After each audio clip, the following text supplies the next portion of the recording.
Oop. Move my keyboard around. Alrighty. Here we go.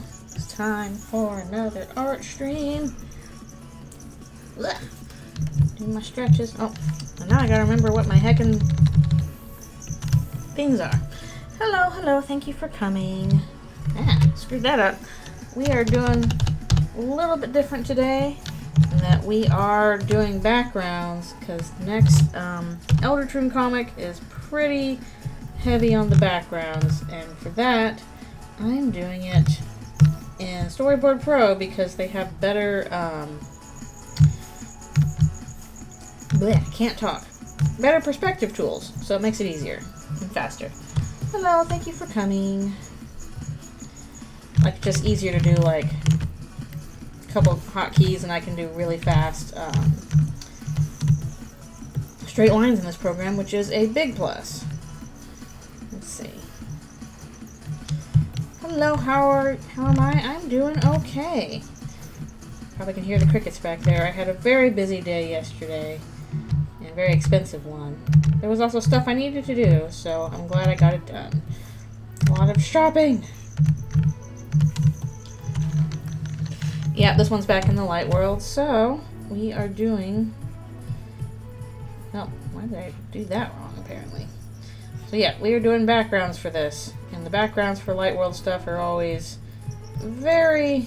Not always, but tend to be very complicated. As you can see, we got just like a regular set here. So I hope you all find that meditative, maybe with the crickets going on in the background extra more so.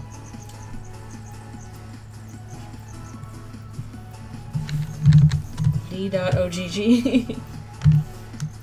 I guess we'll find out if there are more musics that spell out his name and what they mean and where they appear. Caster's theme is everywhere. It's everywhere. It's everywhere. We get normal scenery. True facts. Normal scenery is, in fact, one of the most intimidating things to draw. Who would have guessed? Because if it looks wrong, you can tell easier. And also, it's just a very complicated background here, but it's the last page of part 1, and then on part 2, we will move on to more interiors and stuff. Yeah. But yeah, whole reason I'm doing this in this program is just because it is a little faster to do stuff in perspective here. Like Photoshop will not let you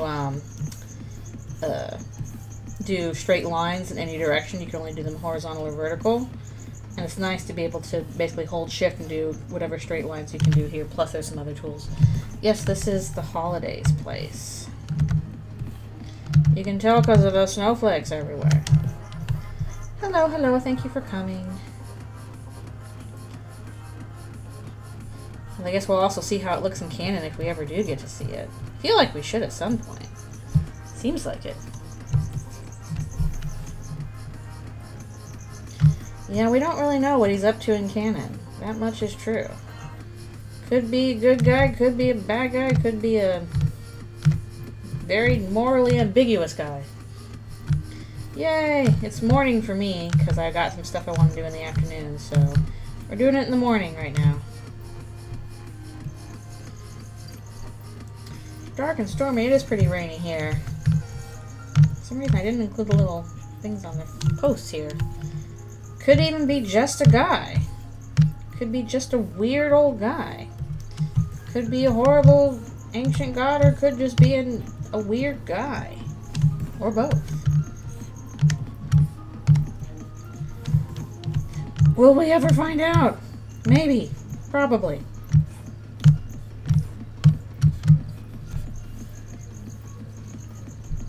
Yeah. I would definitely, again, I super recommend if you're doing perspective stuff, make yourself some guides. And then just follow those. Like, it's possible to eyeball perspective, but especially if you are still getting the hang of stuff, it's nice to just have a guide there, and then you can follow over it. In fact, I'll probably be using some today, because it'll make my life easier in certain shots. I don't know why I call them shots, they're panels.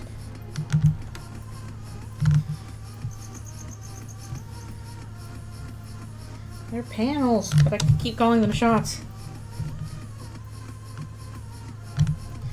Oh yeah, I think I saw that on Twitter recently, but I think that was originally like some Homestuck music, right? Although people have been going kind of nuts over like Gaster's motifs and everything. Like I was watching Shay stream on that recently, and there's some stuff where definitely his theme is showing up. Like another hymn definitely, obviously has Gaster's theme in it. And a few other ones where it's like, okay, that's probably a good amount of Gaster's theme. But there's also a lot that's like, that's a bit of a stretch. But yeah, there's probably a lot more Homestuck's music that might show up later. I would like to see Penumbra Phantasm show up in Eldritchrune because it kicks ass.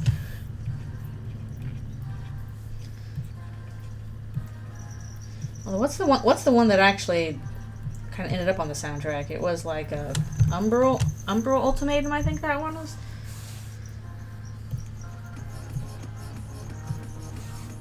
Good morning. Thank you for coming to the stream. We're working on backgrounds today. The most tiring and yet very important. I'm not saying it's a joke. I'm just saying that like it is Homestuck music. Like in the thing, he's you know saying, oh, this is related to something from Homestuck.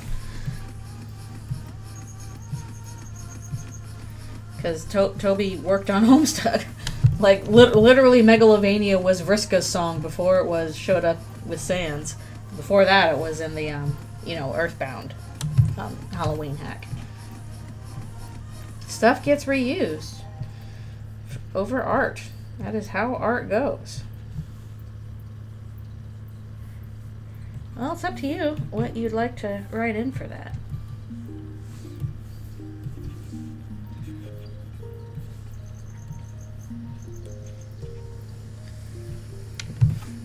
All these holly bushes all around their property, and they're all spiky to draw.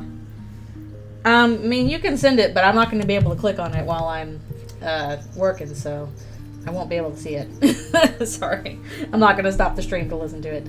I am trying to make good progress on this stuff today, because goodness gracious, it is a lot.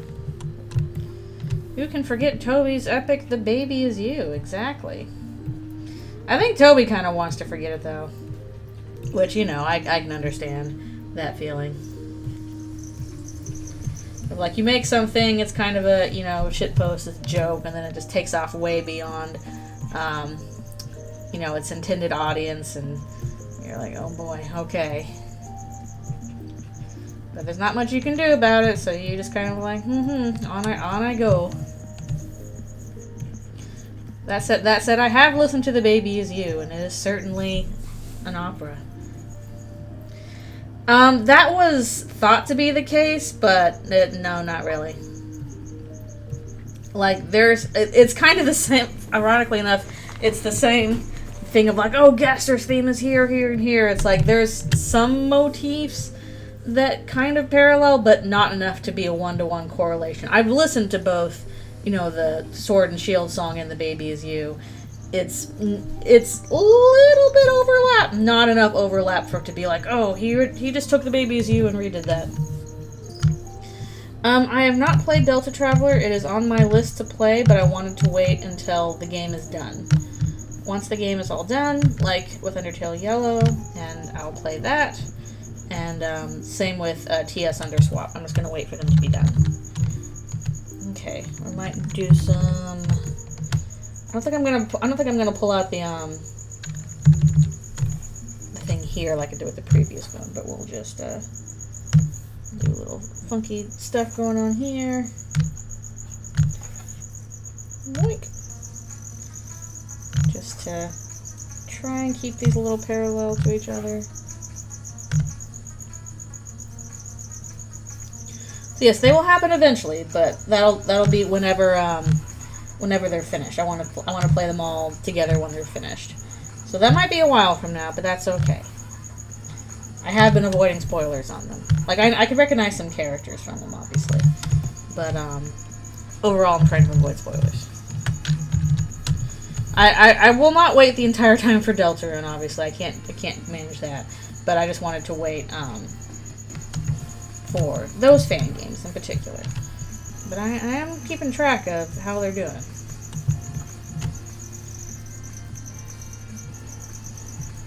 And they look fun. People put in so much work. I wish I could do fan games, but I can't code. I'll do a little erasure here. No, yeah, good grief. Can you imagine? I would explode and die. I hope it's finished before 2030. If we do get, chapters 3 and 4 this year, then that's halfway done. And I'm not sure how long 5, 6, and 7 will take. Also, another nice thing about Storyboard Pro, vector lines. Very easy to erase.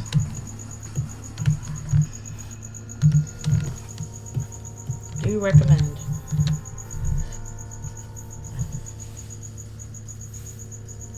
Yeah, we're gonna see if those show up in chapters 3 and 4. Although people have to probably point those out, because, like, I don't remember how you get to those songs in the canon itself. I know they exist, but I don't remember where they play specifically.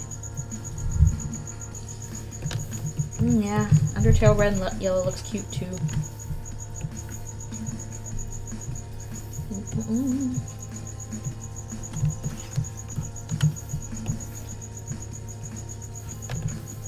Oh wait, do that.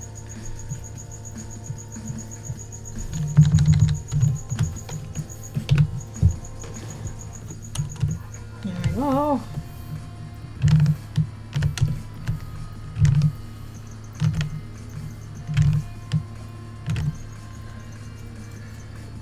Gaster's theme with, oh, I'm sure they could do that on YouTube, yeah. Full fan game weekend. Plus there's a bunch of other ones out there that are, you know, funkier and weirder and all that kind of stuff, because you can do what you want with fan games. No one can stop you. Well, I mean, you could stop if you know, try to make money off of them, but hopefully you're not doing that anyway. Yeah, I mean, there's already like 3 official games for Lisa. Imagine there's even more fan games. Whew. I wish I had a just play games all day. I've always got stuff to do. Adulty stuff. Although I am intending to set aside like a day or two just to play chapters 3 and 4 when those are out. I will set aside the time for it so I can play them ASAP, because I know I won't be able to go onto the internet until I finish them. That feeling when adult stuff. All the time. It never ends. That's just how it be.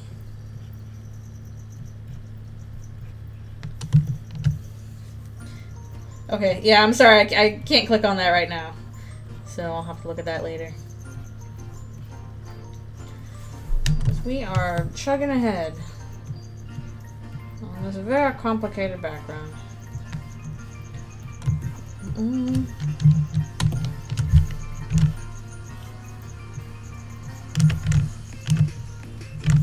People have definitely been in a tizzy about Gaster's things here, there, everywhere. Let's think of that MST3K joke. He's everywhere, he's everywhere, he's everywhere.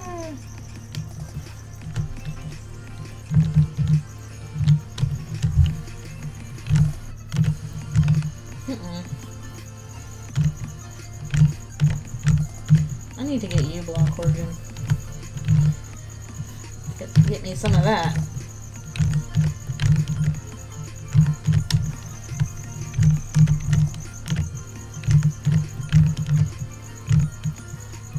Window. crispy.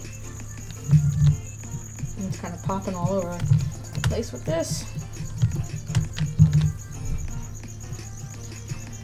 Yeah, hopefully the backgrounds are okay enough to watch. I just do not have the characters done yet. I should try and get backgrounds done first, and the backgrounds for this section, which is a very long section, are going to be extensive. Probably the most time-consuming part. I also did something a little bit different in that I, let me see, did the text first. Usually I do text last, but a lot of text, I'm like, okay, let's just set that up first and make sure that's got enough room for stuff. I've never played Wild Arms.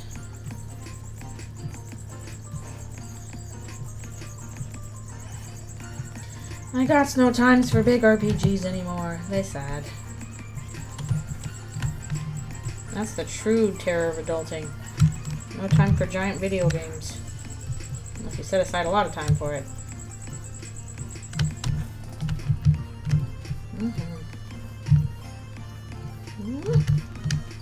Can't believe I forgot the little spiky bits on top of the things here. Okay.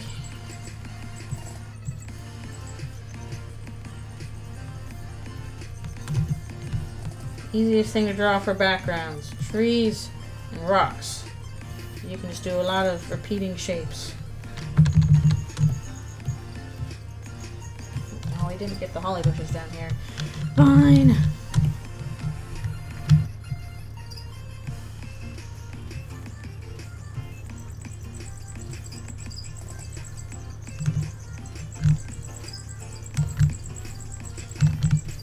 What locations do you think we'll get in future chapters of Eldritchrune that we haven't seen yet? There's got to be that roped off part for the carnival, I guess. Maybe the holiday house. Obviously the bunker.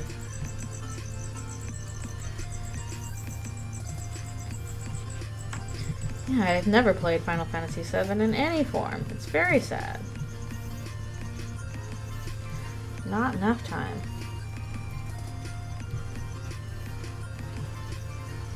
Honestly, like, the Friday night game stuff is like the only time I have for new games, practically.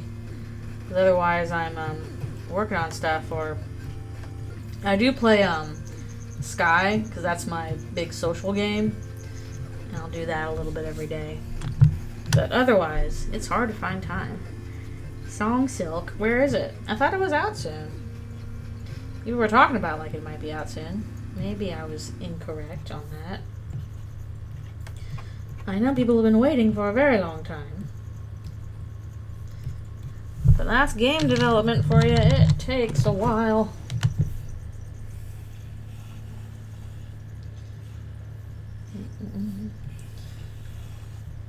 It's a time-consuming process. Much like film and other big things.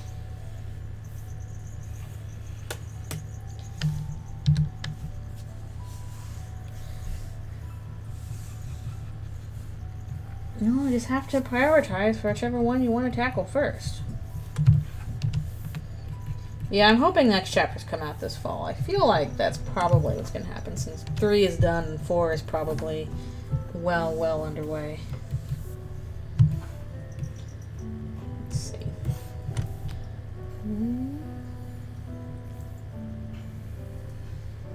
Oh, I forgot the thing on top of the thing.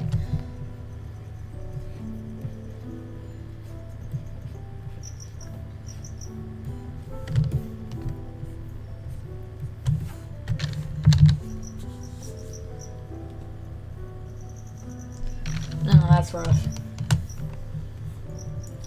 So many things to think about.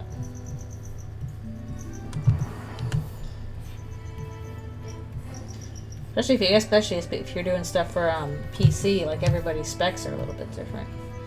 So how do you work that out? Well, if I ever do any streams from my Switch, like Mario RPG, like I was thinking, I'm gonna need to get one of those. I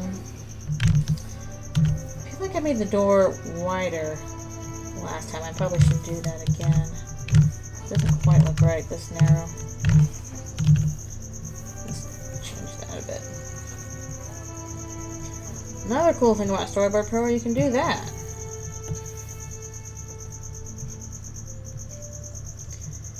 They apply the filtering on it? Oh, I don't know.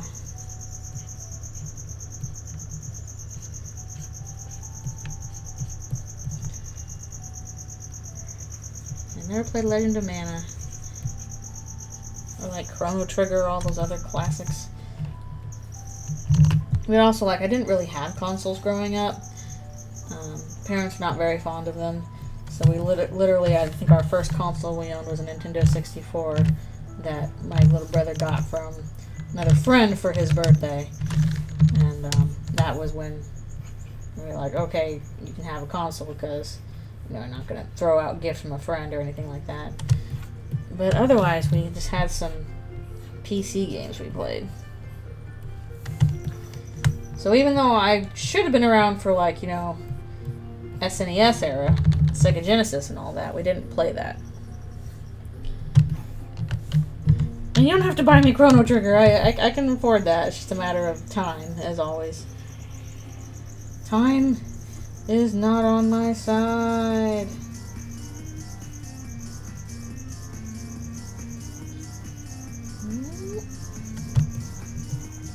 I know, I've heard good things about Chrono Trigger. I'm certain it's good in a variety of many ways. What is my favorite song?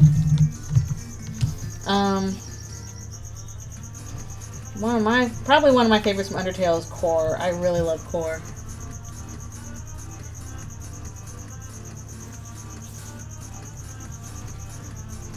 I will happily listen to any remix of Core you give me. Also, Hopes and Dreams. Very good. Ness? Sans is Ness. But that's just a theory. An earthbound theory.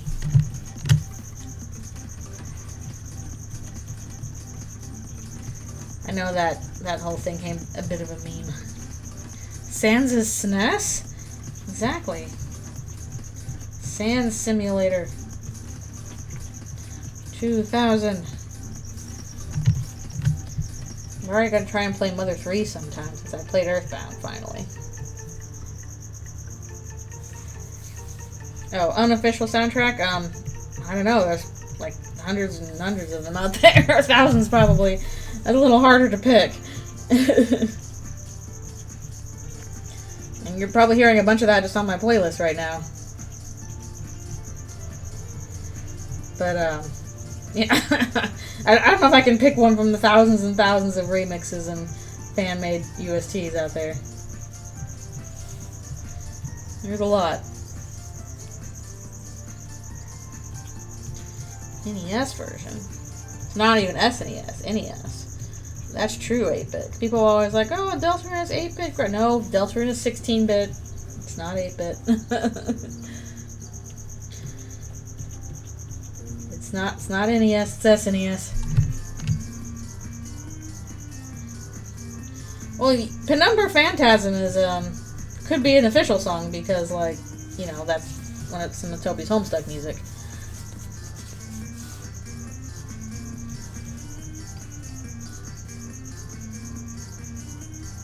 Hi, Surreal.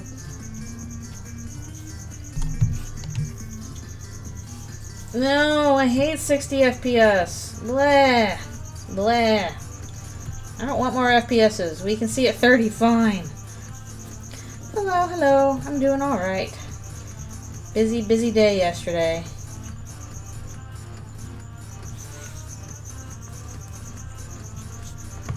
Yeah, sorry. Whenever people are like, oh, I've upscaled FPSs on this animation or game, I'm like, yeah, now it looks worse. It looks so much worse. Why did you do that? I'm like, I'm sorry, I do not see the point in 60 FPS. Like, maybe for some current modern games, but, like, no. I don't want 60 FPS.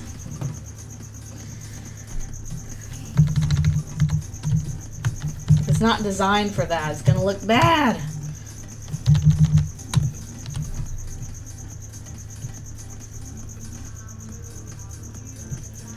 I don't think that's the case. Because for one thing, like, TVs back then were not made for 60 frames per second.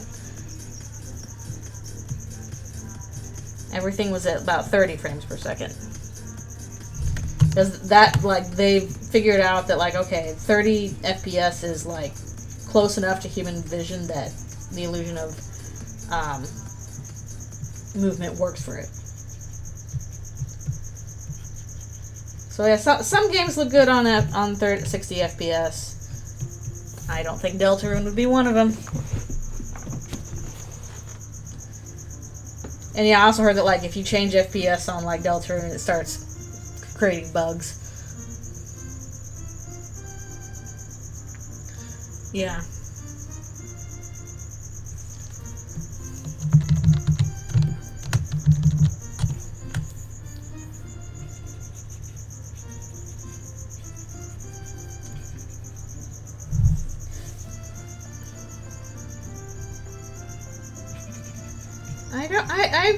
I'm doubting that. Not on the old TVs. I don't think they were 60 FPS on like an old TV. I've never heard that. Everything was shot in like 30 FPS on film. Yes, these are the backgrounds for the parts you commented on. This is last part of part 1. They're very complicated backgrounds, so that's why we're spending all of our time on them now.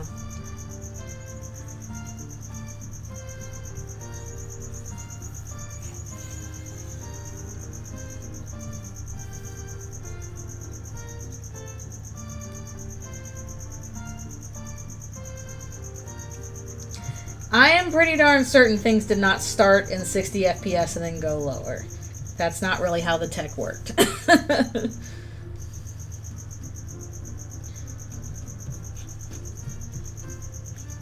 Maybe that's the case. Like, for me, 60 FPS looks a little off. It looks, like, unrealistic. It looks fake and made up, if that makes sense.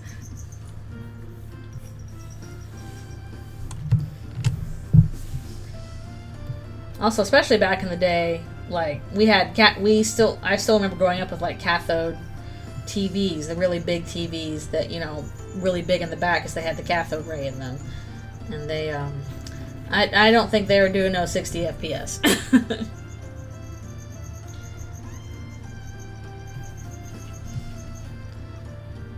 Yeah. Like, if it was made to be on 60 FPS, then it's probably going to look a little better. But when people, like, take old animation or something that was not made to be 60 FPS and make it 60 FPS, I'm like, no! You've completely ruined the timing on this.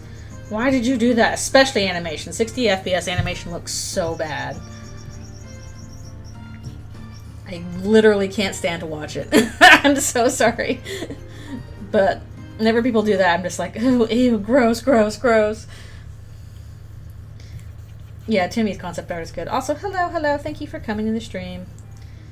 Yeah, a cathode. That's the joke. A cathode ray TV are what TVs used to be. They projected the image with a cathode ray, which I was looking up the science behind this recently. But it's basically kind of like bending light with magnets to make the picture, because you're receiving the picture through radio waves. But this was like kind of before cable was a thing. You receive the picture with radio waves, and then the radio waves are interpreted, and then a magnet like kind of quivers this light back and forth, and that creates the picture on your screen, a cathode ray tube. Yeah, I mean people taking like a 30 FPS animation, adding additional frames to reach 60. It looks really bad. Like basically, if it was animated on 30, it was done that way for a reason. And honestly, I don't think most people are going to animate something on 60 anyway, because that is more work for not much. Like, I don't know, I'm just thinking about, like, you know, The Hobbit. Then like, oh, this came out on like 60 FPS or whatever. Like, it's so high def. And a lot of people didn't like it because it looks weird. It looks bad and wrong. Yeah, exactly. Why are you paying for frames you don't need? It's either time you have to spend rendering that, or it's time you have to spend drawing that. Either way, it is, like, just so much extra work than you need.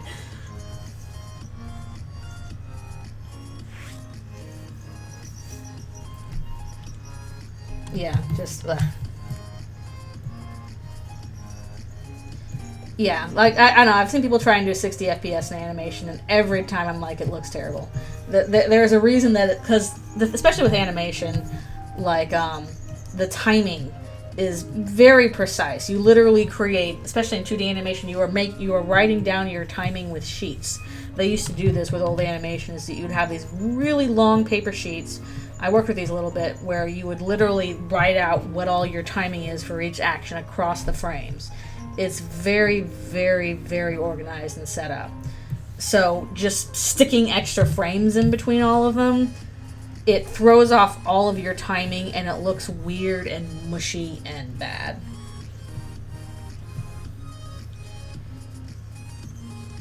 Yeah, like maybe if you're doing something with you know, through like not even 3D, but like, you know, 3D glasses kind of thing, because, you know, there's probably more information going through and all that. Bleh, I barely know what I'm talking about. You've talked to an animator about 60 FPS, and I'm like, no! Bad! Basically, people do things and frame rates for a reason. And the reason is saving money. Mostly, but also because it looks better certain ways. Frame rate showdown. Human brain can get by on not that much information. I mean, like, anime does even less frames usually. Usually animation, you know, they do 30 FPS, and they divide that by 2, so you have 2 frames per animation thing. So basically, you're drawing about 15 pictures per second of animation. And anime, often to save budget, like, did even more so. They cut that down to a third, so they're doing like 8 frames of animation per second.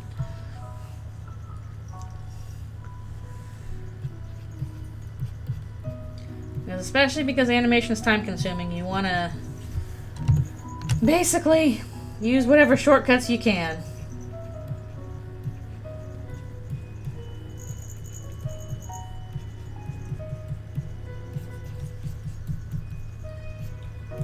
And I guess some people like to do it because they like to play around with the tech, but in terms of, like, you know, actually doing stuff with it, not the best. Okay, I'm going to finish up this real quick and then take a stretch break. Because, of course, just one panel took me the whole half hour. I knew this would happen. But this is probably my most complicated panel today, so that's good. We'll do a little bit of erasing.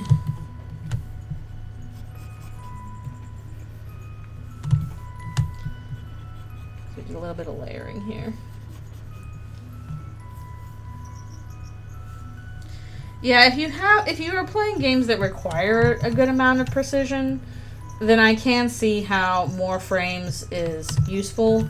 Especially if you're like, okay, I need to do this like frame perfect thing. I can see that also being useful for like speed runs. It's like, okay, I need to know which frame I'm executing my trick on. So more frames gives me, I guess, more margin for error is my guess. But it just depends on what you're doing. If you're playing a game in which your inputs are very, very precise and important, then yeah, more frames make sense. If you are making an animated movie, more frames does not make sense. Or heck, just watching stuff on TV. Oh no! I don't think you'd need to summon Eldritch Griffin. That would just summon an Eldritch God by itself. Your eyes would fall out of your head trying to watch whatever's going on there. Ugh. Feels gross. Okay. Yay! One whole panel. You can see the backgrounds take a while on this one. And yeah, I guess also it's a problem of, like, you know, if you are not working on the correct frame rate in a game, it can glitch you. shell jumping from Mario. Yeah. Big detailed exterior there.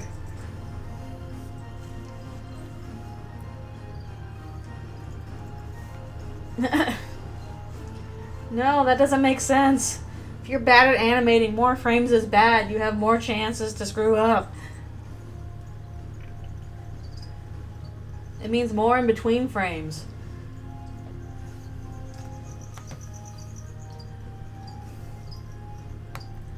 Just takes practice.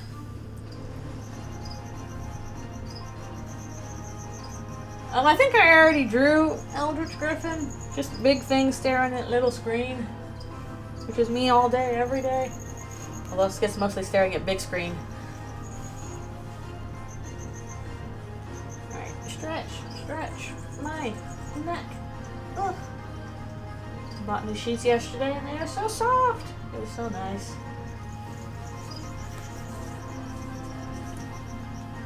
Oh, thank you very much. I'm glad I finally did a Suzelle kiss. I'm like, I gotta do something for Lesbian Visibility Week.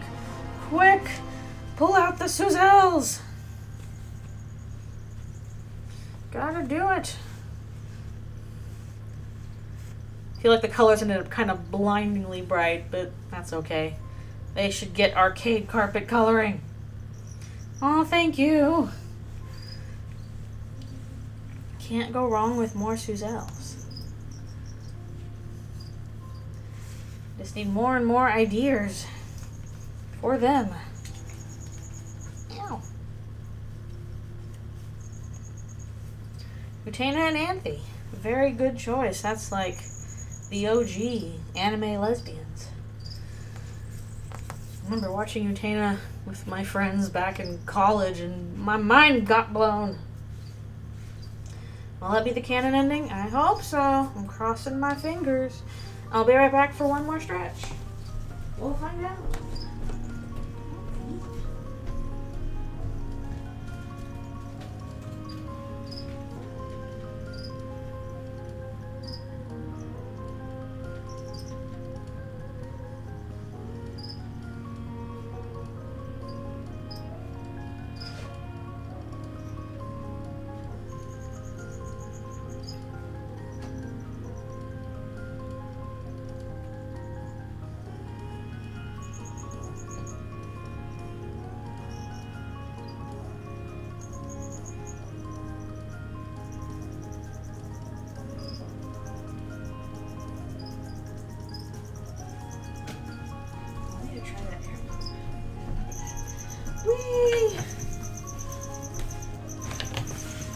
Alright, I will continue on.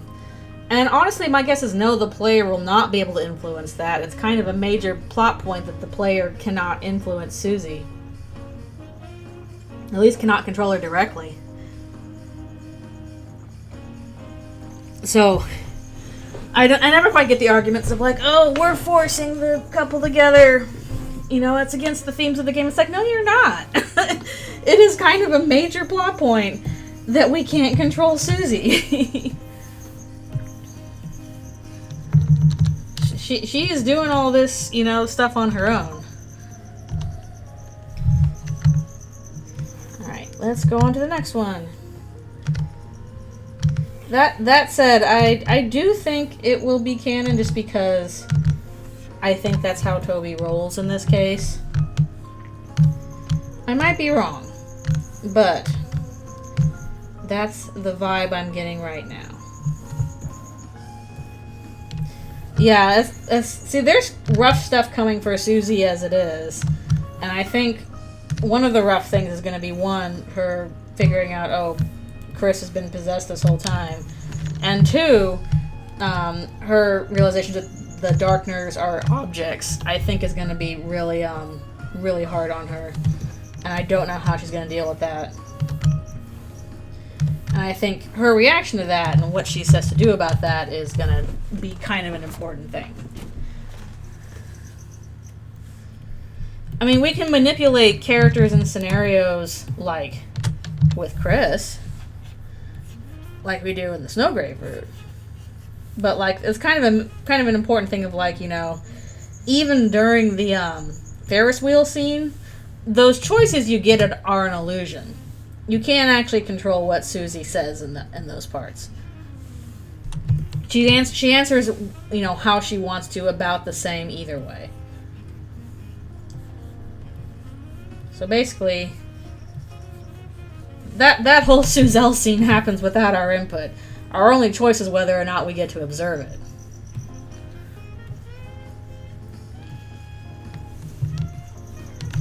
Would Susie do it for a Susie snack? Susie would do whatever for a snack.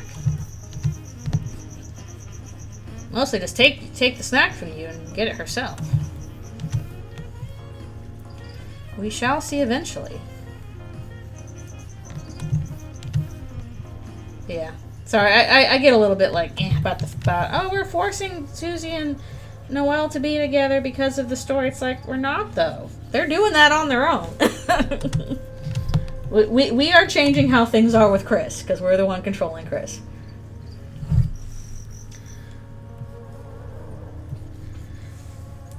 No, I think, because the thing of it is like every time we've done what's happening with somebody else right now, it's been with Susie.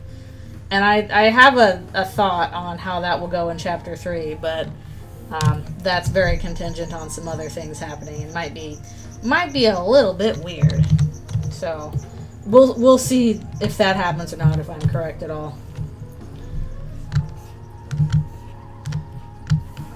I don't know. I'm still not sure how exactly Toriel's going to be involved. We'll see. It's a mystery.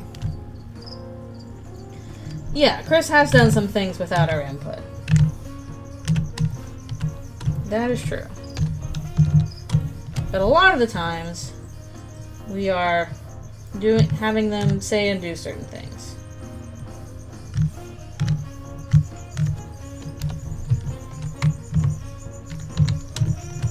Like, again, I do have my thoughts on what we'll be doing for what's Susie doing right now, but I don't know if I should say anything on them right now, because that's very contingent on some other things happening. I think it would be interesting, but we will see how it goes in the future.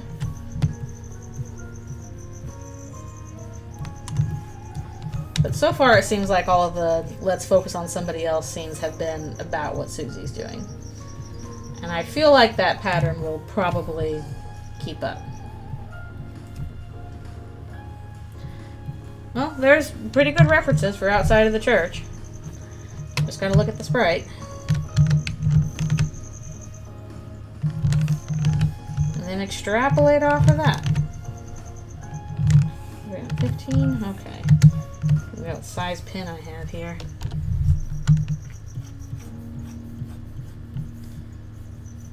Honestly, hard parts about drawing Hometown is like, okay, I have a front view of this building, and that's it. I don't have a side view. Alright, I'll just make it up.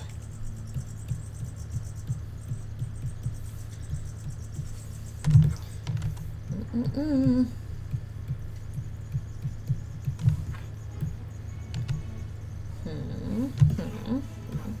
think I'll put on a separate layer before we get back to that.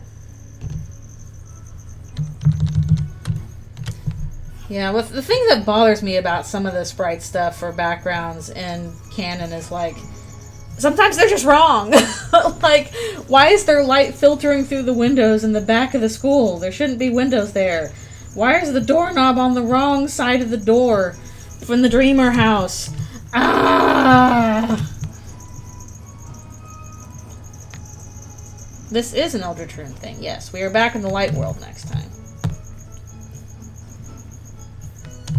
But we are doing backgrounds today because Light World has very extensive backgrounds. Yes, that's true. That's true. Definitely some stuff that I assumed about Chapter 1 that came out and say Paper Trail did not end up happening. However, some things that I thought might happen did happen. So, I'm curious to see what I'm right and wrong about in Chapter 3. And some stuff I haven't really speculated on, like, I don't think I have any ideas for Chapter 3 boss, or secret boss. I don't think anybody does. I think it's going to be you know, something that makes total sense in context when we see it, but we don't have any hints yet, so we can't guess that. So I haven't tried to guess Chapter 3 secret boss. I'm like, oh, it's the remote, oh, it's the flowers. No, I don't think it's any of those. Reading opens doors to new opportunities. I really don't have much of an idea on Mike. My joke has been like, oh, it's Mike Nelson from Mystery Science Theater 3000. And that's it. Which is probably not correct.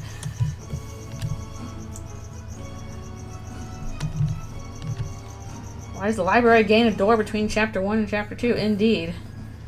Stuff changing.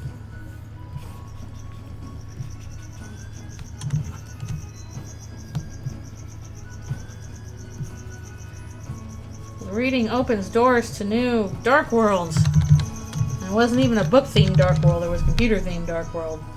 Ironically enough. You're right there in the library. You didn't have book imagination like the Page Master.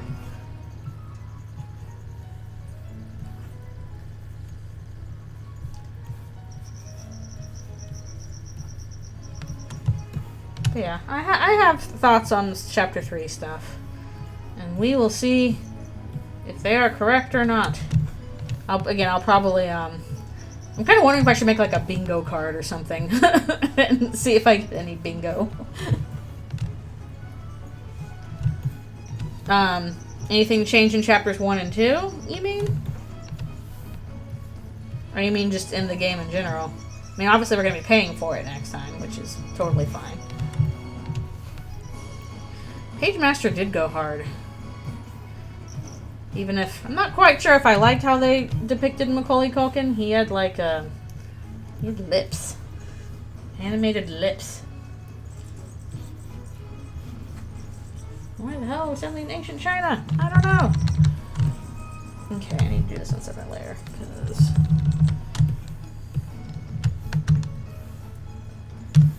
that's how it be.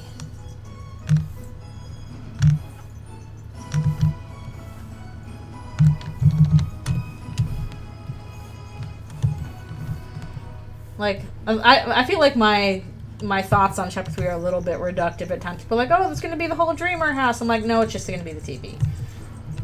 Or, oh, we're going to have Undyne and Napstablook. I'm like, nah, I don't think we are. Yeah, the only thing we know is that, okay, we need the Shadow Mantle to beat them, and we don't have it. Uh-oh. we might not even get to fight a secret boss in Chapter 3. It might be put off for later.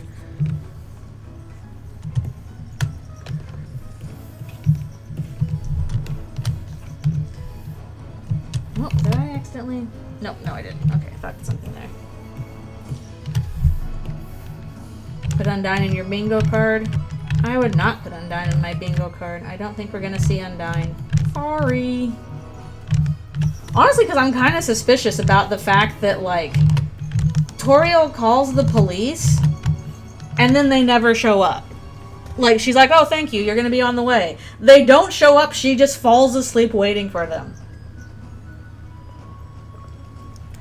Like, why didn't the police show up? She was sitting there hours waiting for them or something, and then just no police. What were they doing? Like, if anything, Undyne would be like, hell yeah, somebody did a crime! I'm getting over there super fast! And she's just not. Yeah. I mean, maybe Sham saw that coming, I don't know.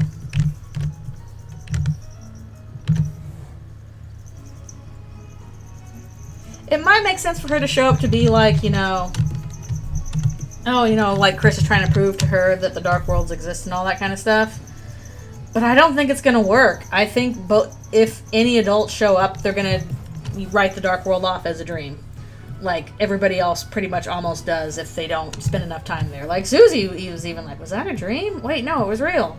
And she was ready to tell Noelle about it. I think she really needs to. And, like, pretty much almost everybody who does the Dark World stuff is like, oh, that was just a weird dream.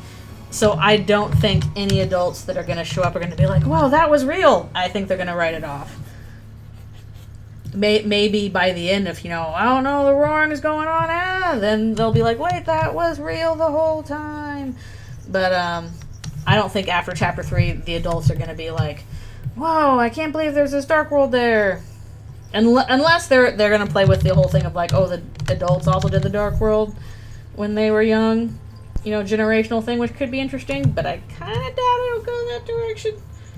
Maybe it will. I don't know. Yeah, I don't know how they would have met off screen and then... Because it looks like Toriel just sits down in the chair and then falls asleep in the chair.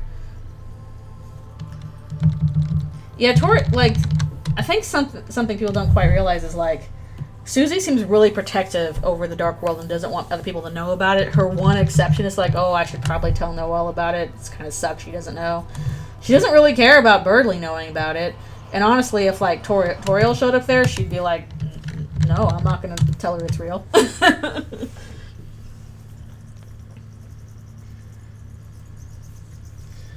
We'll see how it goes. I honestly, I don't think if we do get a weird route in chapter 3, I don't think it's going to be like, and then we manipulated Toriel into killing everybody. Like, I don't think it's going to play out that way. If it does play out, it'll be differently.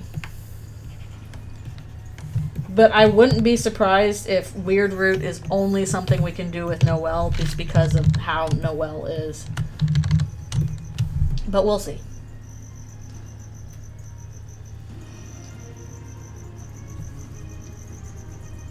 Yeah.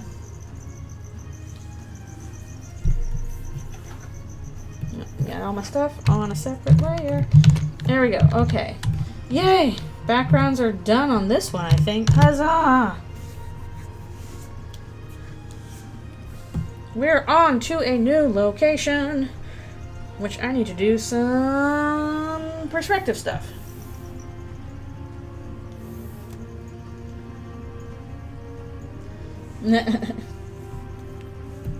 I don't think Birdley will be a reoccurring party member, but maybe he'll show up to do something neat. Okay, I gotta figure out how this is going here.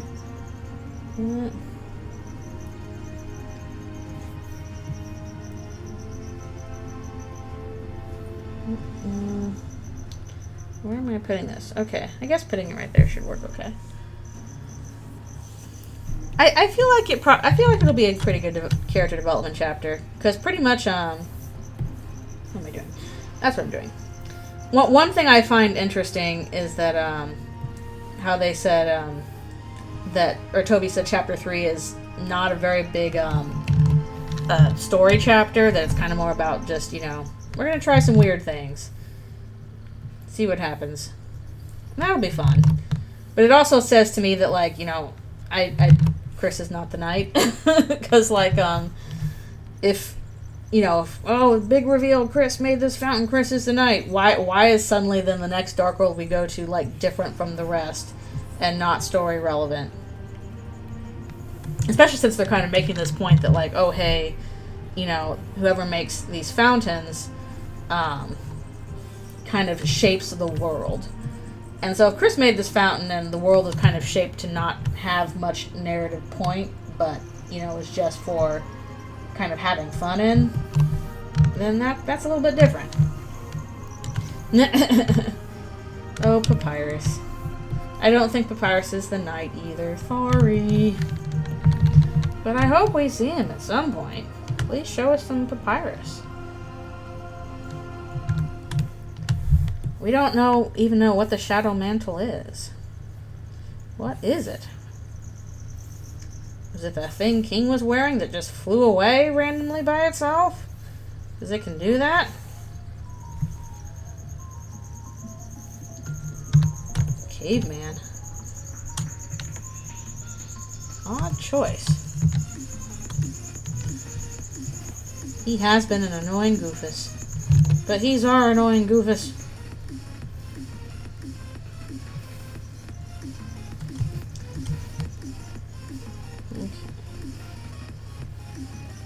Cover up some of this.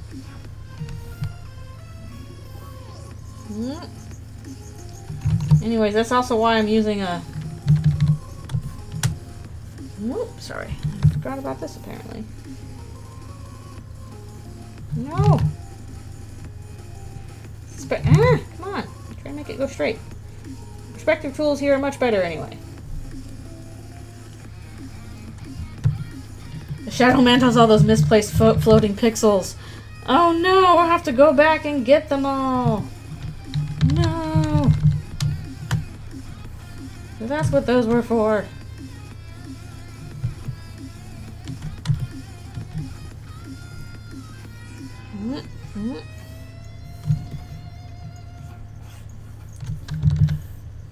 Backgrounds.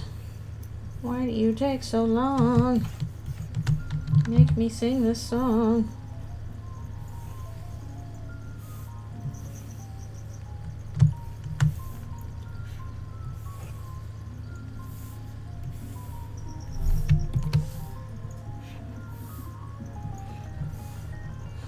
Mostly I'm just hoping chapter 3 will like have a bunch of weird TV references to like, you know, stuff I watched as a kid, and I'll be like, I remember that obscure commercial.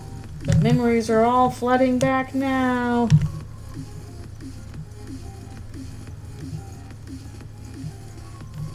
Okay.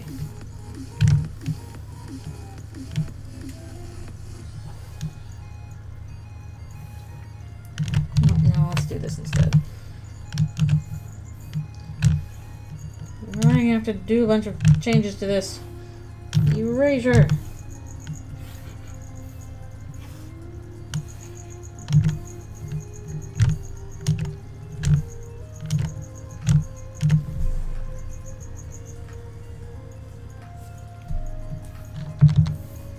Oh, we're almost at the end of April, though.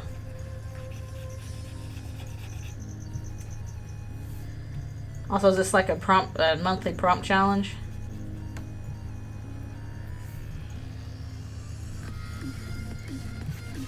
Kind of deal. There's one every month. It seems like. Oh, I see. Okay. One of them things. Stone. We'll have a stone age, grab the gale time, or whatever, Flintstones. Meet the Flintstones. They're the average family. I used to do cigarette commercials with those characters. For reasons. Okay, let's see. Ay.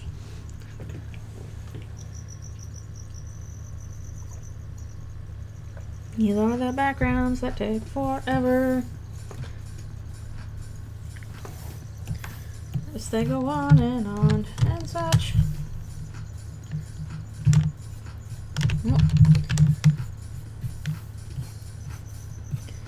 It's just so much easier to do straight lines in this program. Why can't Photoshop be like this? Also, if this thing just had like, you know, could also do really nice curves, it'd be perfect.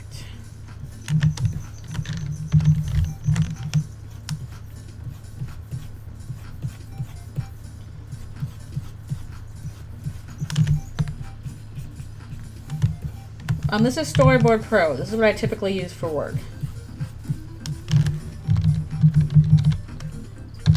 You can see the timeline down here that normally I would be scrubbing through for various panels and stuff like that. And all my layers and junk. Toon Boom Storyboard Pro.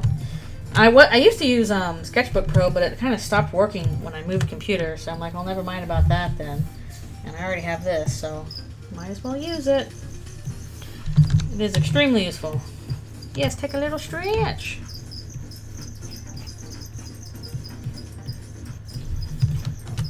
And then when I'm done with these, I'll just export them out as PNGs and stick them in back in my Photoshop files. I haven't done all my backgrounds with this, but anytime I'm like, okay, I have to do a bunch of straight lines or stuff with a lot of perspective going on, I'm just going to do it in Storyboard Pro and then export it. Brr, we need the sun. Need that here too, because it's getting cold out, because it's rainy.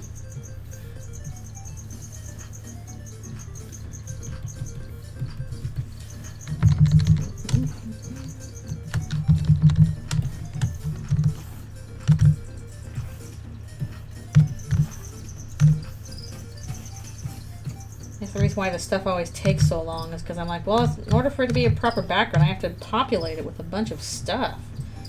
There's always stuff in backgrounds. Go back to my guides.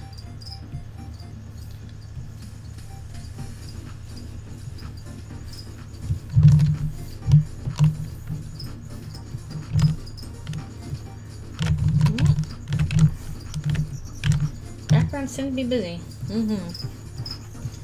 I think that's something that a lot of people just like don't think about very much, or don't want to think about, is the fact that most backgrounds, like, they're full of stuff because, you know, people live there, they work there, they do stuff there.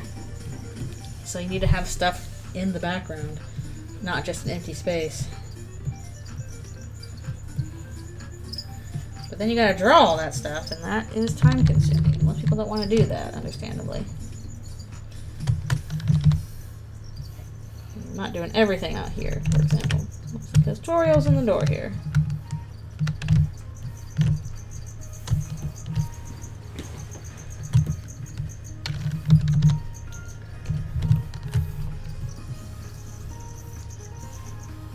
I might post later with like my rough layouts for these backgrounds, just to be like, I'm working on this, it's just taking a while because of these guys.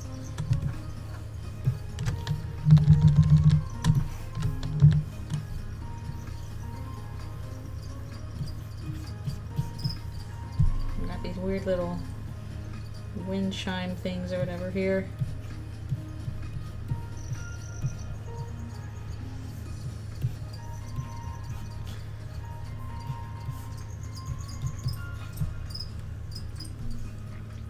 Yeah, unfortunately it's easy to lose patience with them because it's like, oh boy, I gotta do this. Especially if you do it in a comic, you gotta draw it over and over again from multiple layers, multiple angles, I mean.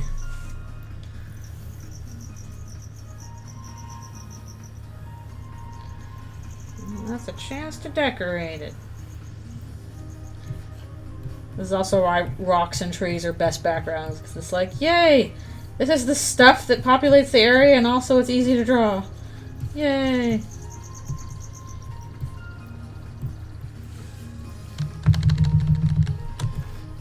Okay. Big old jar here. That's what they had in medieval times, right? Jars? Probably.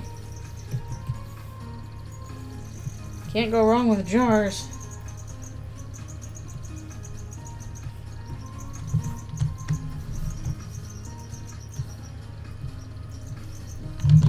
Can't go wrong with that perspective line, though. Sheesh, stop that.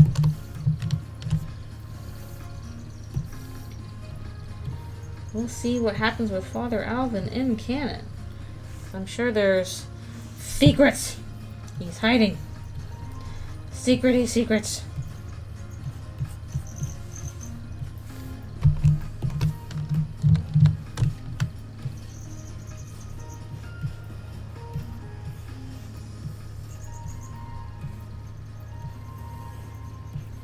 Weird little, probably metal dragon statue back in the corner.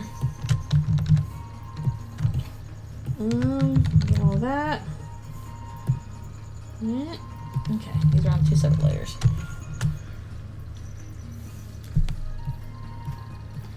Yep. Also, I have no clue what these fruits and vegetables are supposed to be. You make the call. Like, shoot, they probably can't have potatoes. Maybe there's a different root vegetable they've got. Welcome back from your stretch. We're still on this background.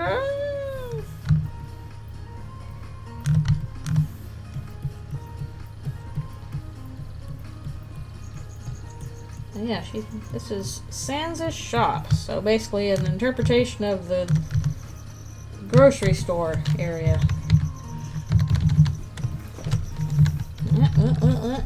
Get little cherries, maybe? Did cherries grow around there? I don't know. Some kind of berry. Or nut. Nuts and berries. Okay. A little racing on that.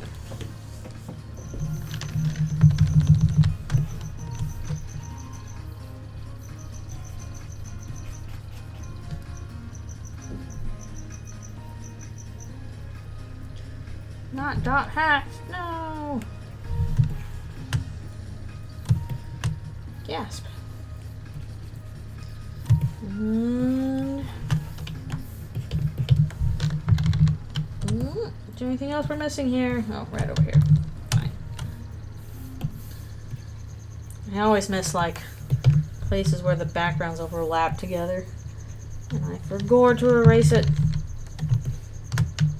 Okay, no, we're good. I might need to stop for my break soon. Okay. It's a nice little establishing. And then reverse shot, as they say. Yeah. My hairs.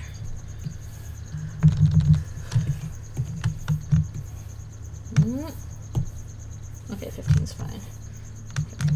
Like what? What size is my brush at?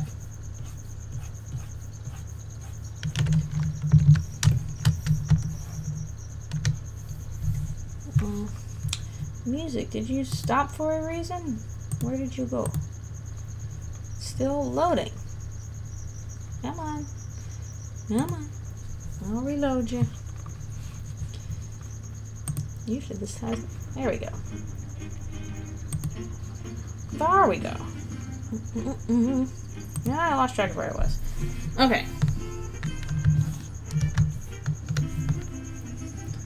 Again, I have no clue what these fruits and vegetables are supposed to be. Something probably bland. Or maybe spicy. Spicy bland. Can something be both spicy and bland?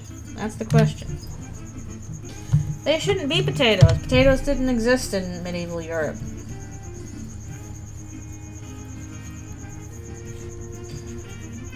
Potatoes are from the Americas. Same with tomatoes.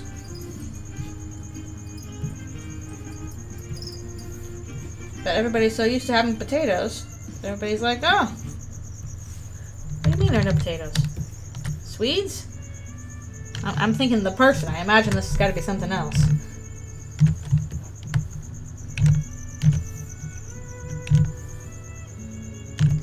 I am not a medieval scholar.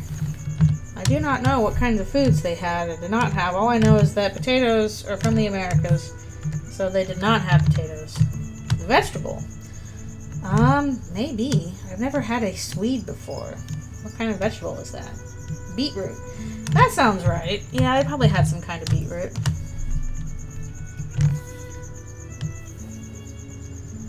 I'm pretty sure beets are a thing in Europe. And were a thing long before transatlantic trade. Maybe onions, I'm not sure. Yes, this is Sans' shop. That was what was said. But I mean, like, it's a shop that sells fruits and vegetables and stuff, but I don't know what kind of fruits and vegetables they had in medieval times because I am not a medieval scholar. If you mixed a potato and a parsnip, fascinating. So basically a root vegetable of some sort. Like, I'm pretty certain root vegetables of some sort existed, just not specifically potatoes. Yes, it's Sans' shop.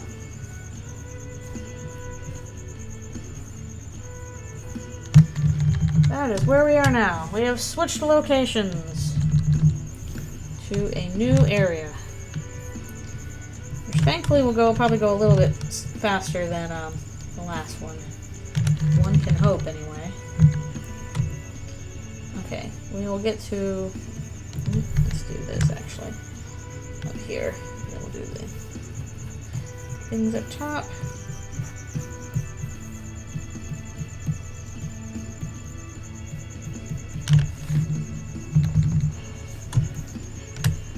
That's okay.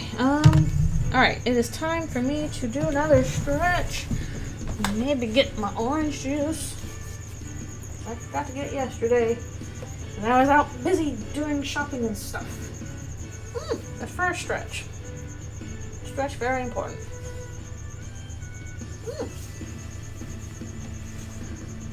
I can even get through, like, I don't know, 3 pages of backgrounds for this day, that would be nice, because, then we'd probably be, well, I guess probably not halfway through, because this full, yeah, I gotta have vitamin C to go with my iron. They're important together. But yeah, this full comic is like 27 pages, no, I guess 10, no, it's like 20, 23, 24 pages long. It's pretty long. But that'll be in 3 parts. It's a long one. It's all conversations, too. Hopefully at least funny or interesting ones. And plot-relevant ones. No, we've been doing a bunch of monster stuff, so now it's time to go back and hang out with people in the light world. Yeah, this is just conversations that, like, Toriel, Asgore, and Azrael are having with various people about various subjects in the light world. So a bit more low-key than boss battle last time. As one does. Okay. I hope so. Should be interesting. Definitely at least some relevant info on Azrael's end, because I was like, oh, I actually need to cover this, so let's go back and talk to Azrael for a bit. Okay, I will be right back for one more stretch and such.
Alrighty, I am returning.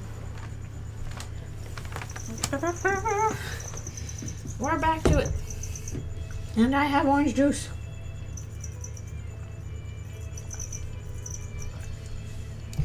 So, onward and forward with even more. Wait, okay, from what I have already drawn on this.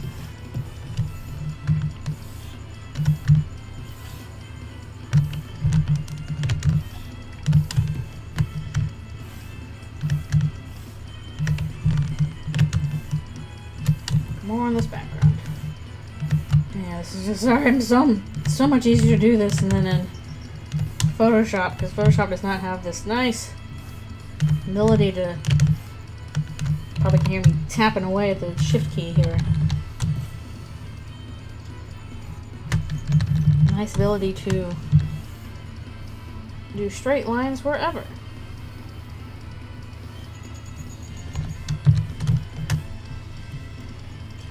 I just hope that it's not raining by the time I want to actually go out and walk a bit.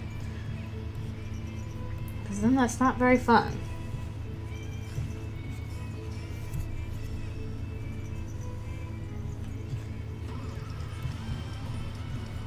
Probably.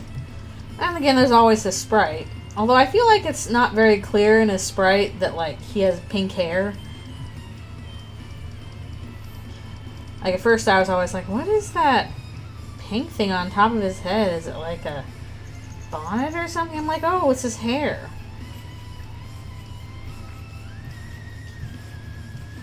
Kind of wish he had a face talking sprite. I feel like that would be useful.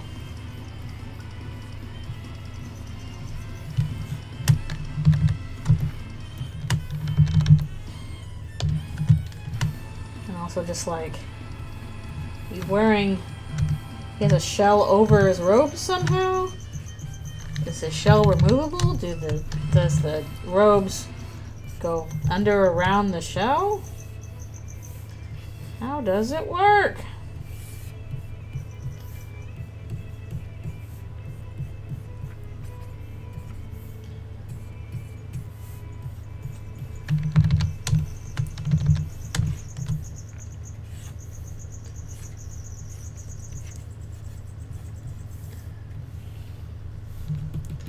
Oh, so what is he doing in the graveyard? Yeah.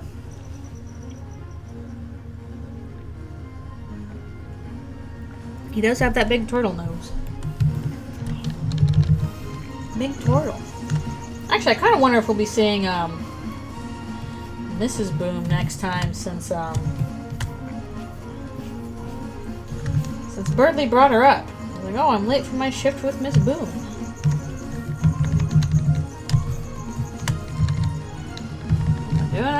Wrong hotkeys. We're hotkeying away. Oh dear.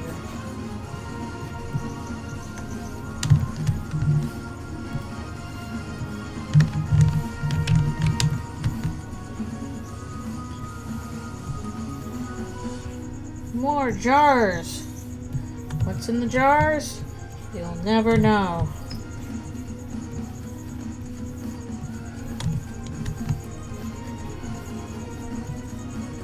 It's a random bush tree thing.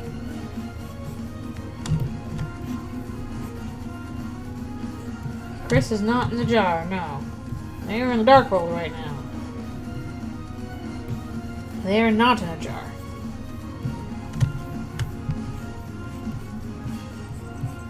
That would be bad.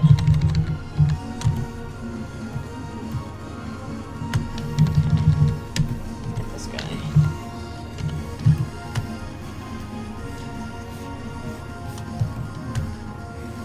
Free Chris from jars. Free them.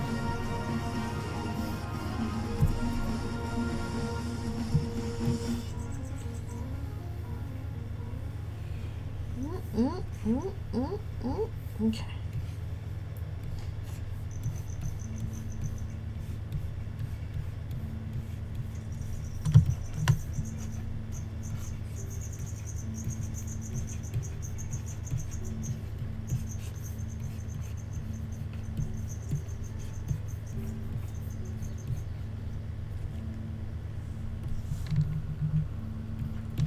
Yep, it's kind of nice not having to worry about stuff in any kind of specific order, at least in this case. Although then people get confused sometimes. And they're like, why hasn't this happened yet? And it's like, because I haven't drawn it. I'm sorry. I'm honestly already drawn a lot more than I was expecting I would.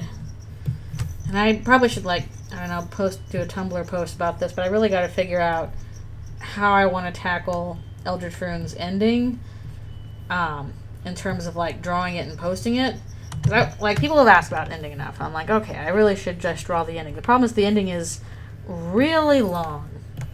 It'd be really complicated. You know, we've got all the best stuff. We got all the beasts. We got armies and, you know, crowd scenes and stuff exploding probably, and long, big effects stuff, and etc., etc. And there's like, I don't know, like 10 scenes or something, whatever, just like things stacked all on top of each other.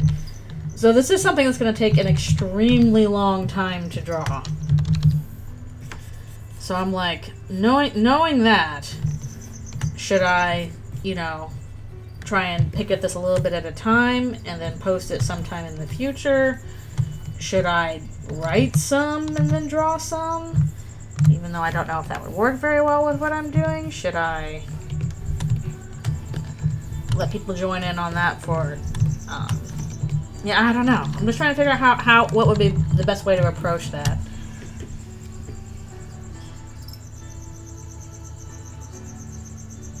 Chipping away at it for months, yeah. I feel like that would be best, because otherwise it's going to be a really long wait. What I figured I would do... Yeah, well, the problem is, like, it requires a lot of planning, so it might be hard to change stuff. Yeah, it's another thing I worry about. I'm like, what if the lore changes? Like, I know how I want the ending to go, but it's more like specifics of it that I kind of worry about. And, I was thinking maybe, I'm like, okay, what I'll probably do is I will post the ending for this in between chapters, like after we get chapters 3 and 4, but before we get, I'm hoping, what I'm guessing is that 5, 6, and 7 will all be completed and shown together. I don't know how Toby's going to release chapters 5, 6, and 7. Basically, I want the ending for this done and out before the ending for Deltarune is out. Because when the ending for Deltarune is out, I'm going to want to focus on a different Deltarune projects. I want to focus on a more canon-based project than this. AU. Basically, I want this AU done before canon is done. Is what I guess I'm saying. So, to that end, it's just a matter of, okay, how much should I plan on getting done based on where we are and what we know about what's happening in future chapters.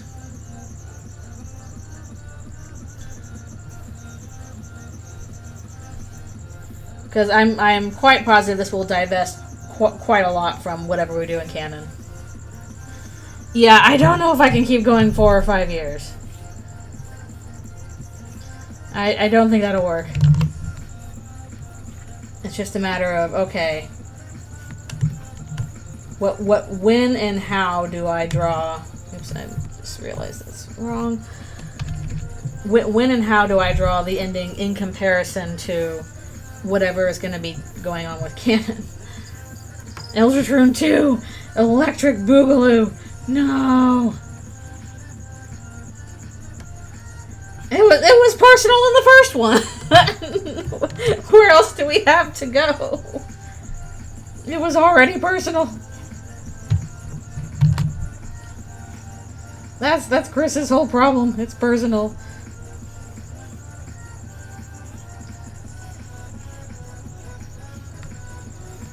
And yeah, I'm just not certain how much I should wait for any potential lore to change based on what we know from chapter 3 and 4. Which, we might not get that much plot stuff in the next one, honestly. Especially if chapter 3 is mostly going to be like, you know, fun times focused rather than plot focused. I'm sure we'll get more in chapter 4. But, will it be a lot? I don't know. Probably not nearly as much as, like, the ending. So, stuff to try and wrap my brain around.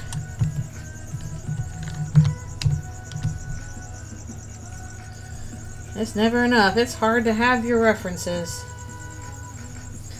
In the end, there will always be a little bit of interpretation on your part. That's the beauty of art. And the problem of it. According to some people. So yeah, maybe I'll do some kind of Tumblr post sometime. Trying to articulate my feelings on how I want to approach drawing the ending for this. Because I don't want it to, like... You know, I like having stuff at end. I don't want this to peter out and be like, oh, and then there was never an ending, blah, blah. Like, I know how I want it to end. You know, maybe people will like it, maybe people will not. But, maybe it's honestly like, I should run the ending by a few people and see what they think. Whether it's worth pursuing or not. But I do know how I kind of want it to end. And because of how extensive and how much work it would be, I feel like it might be wise to pick away at it bit by bit early. But if I'm going to pick away at it this early, I want to be certain that's what I'm doing. If that makes sense. It's a conundrum. A conundrum of my own making. Nah.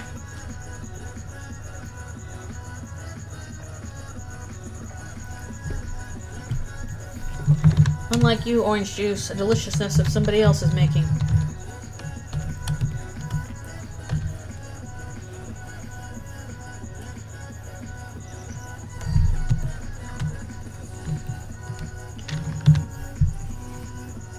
Probably not. You could probably find some good beta readers.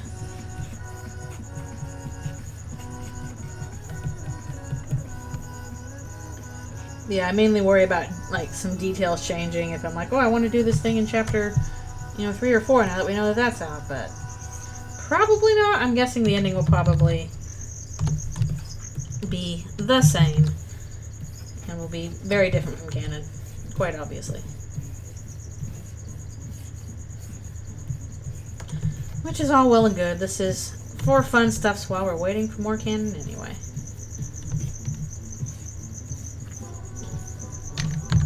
It sure has been a long wait at times, but I am patient.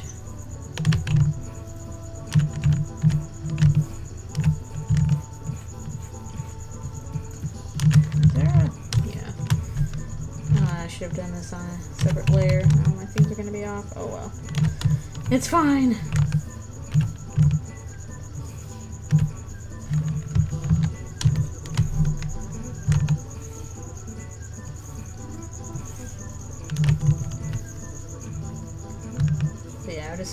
Honestly, what I probably need to do is, like, write out a big, plot summary thing for the ending, and then I can worry about, the actual text of what happens.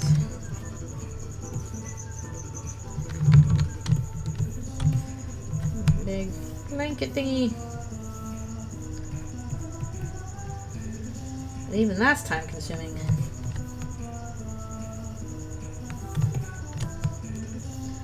It's like, okay, part of the problem is I know this is kind of stupid, but one problem of, like, posting stuff online is you feel like you kind of have to constantly be putting out more material in order to stay on people's radars and kind of stuff. And it's like, okay, I'm going to be slowly picking away at the ending. That is a long time of a lot of work of people just not. Of it looking like nothing's coming from you. Even if that's not the case. It's rough. It's rough. I know it's not fair, and yet I am not immune to it. You are not immune to...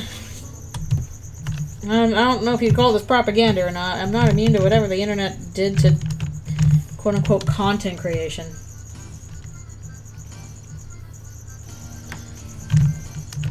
That's possible. It might not be as bad as I think it is. It just feels like it, and that's probably by design. These platforms probably make it feel like, oh, I have to constantly be putting out stuff in order to, you know, stay relevant, stay on the radar. Even though I know myself, if like, you know, I don't see somebody post for years, and then all of a sudden I see something, and I'm like, oh yay, there's the thing they did, how cool. Like, it doesn't bother me, but so it shouldn't bother other people too, but it bothers me when it's myself, and I don't know. It's a weird situation to be in.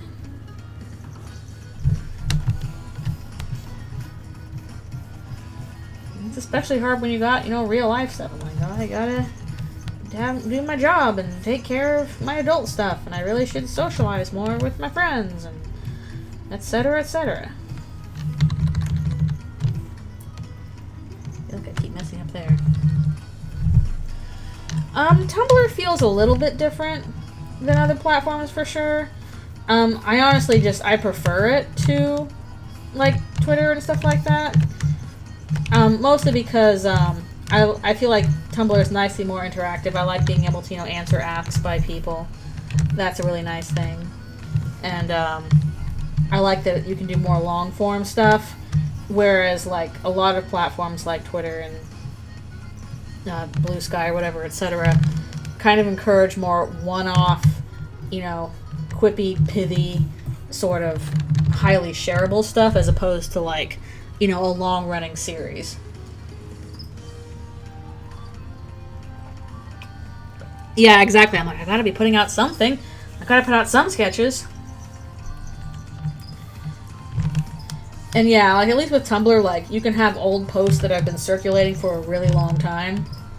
Whereas like Twitter or Blue Sky or whatever, like if you don't hit this magic spot of people notice it and it takes off, it just kind of vanishes into the void. Yeah, and it's also more fandom friendly. It ain't perfect by any means, for sure. But it's, at least I felt the most comfortable there.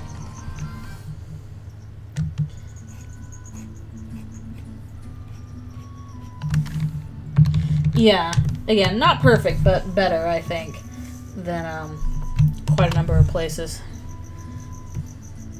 Alright, I got that page done. Yay! We're on to this one. These backgrounds are a little bit simpler. A little bit more close-ups. Yay for close-ups. Or medium shots.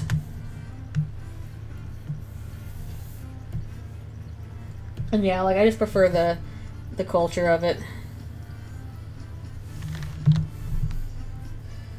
It is where I have felt most comfortable doing my stuff.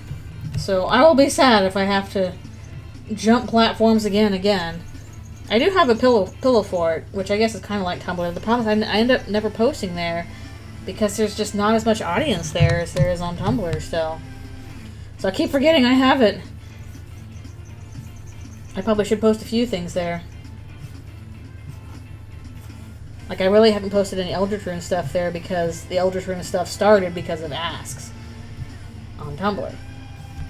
So I kept developing it there. Where it's like, okay, put it on pillow fort, but it's a little bit removed from the context. Ooh, RSS feeds. I should use those. Never really used those, but those seem like a good idea. Because those were just like, they'll put a lot of different websites, and you can just kind of, you know, track various websites. It's not all on socials, right? If I recall correctly. Maybe I'm wrong. The RSS feeds are kind of an older thing. Okay, yeah. Like, that really makes sense for, like, you know, the days of webcomics, everybody having webcomics on their own websites, because then you can track a bunch of websites at once. That seems like a good idea.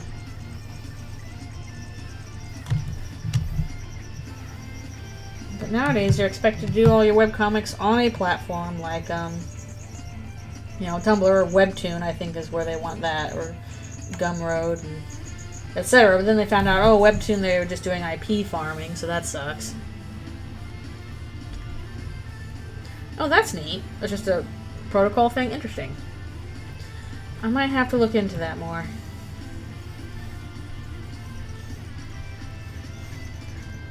So I need to do that for, like, you know, some sites I forgot to keep up with. Like, oh, there was that website, not website, that webcomic that started recently, the Runway to the Stars, with those really cool alien designs that I had seen floating around. I'm like, oh, those are some really cool aliens. And then they're like, oh, there's a webcomic of it. I'm like, oh, sweet, that's so cool. It's so well drawn. But that's on its own website, so I had to remember to check the website to keep up with it. Because I'm not sure what their update schedule is.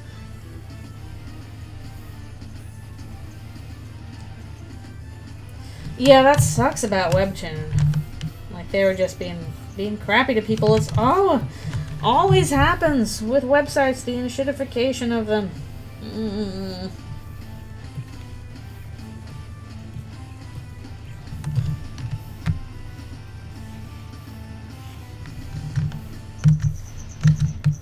It really was back in the day. You would just kind of make your own website very cheaply.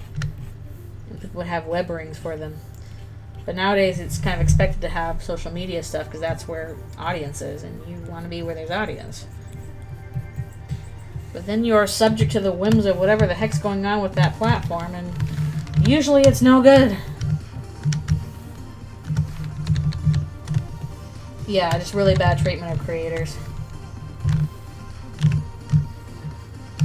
No. Again, basically IP farming, theft of, you know, ideas and stuff like that. I'm pretty sure they're also, you know, coming down on creators that do not safe for work or risque material, because everybody is. Because MasterCard doesn't like you, so we don't like you. Who cares what MasterCard thinks? Yeah. Good concepts. And then that's the real kicker of it that's really sucks is, like, you start out with, like, a really good concept and it's really well run. It's like, okay, this is great. And, you know, something like Patreon, it's like, you know, this makes a decent profit and provides a useful service. So people like it and they'll use it. But then, you know, some venture capitalist gets a hold of it and it's like, well, you have to keep making profit forever. It's not enough to be like, you know, oh, we're making a decent profit. You know, we're doing well. That's not good enough. Now you have to make forever exponential profit. So in order to do that, you eventually end up, you know, giving worse product, worse service. And then it gets bad.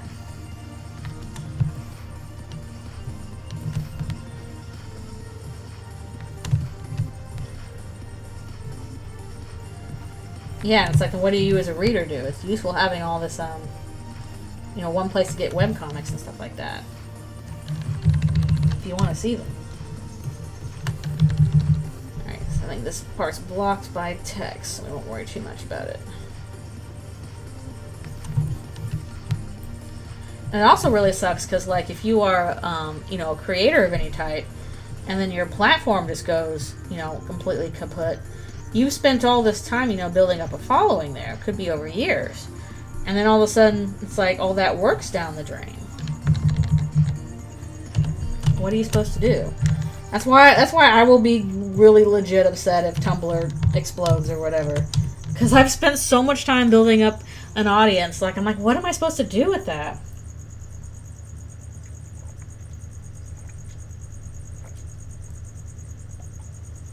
Yeah, it's really tough.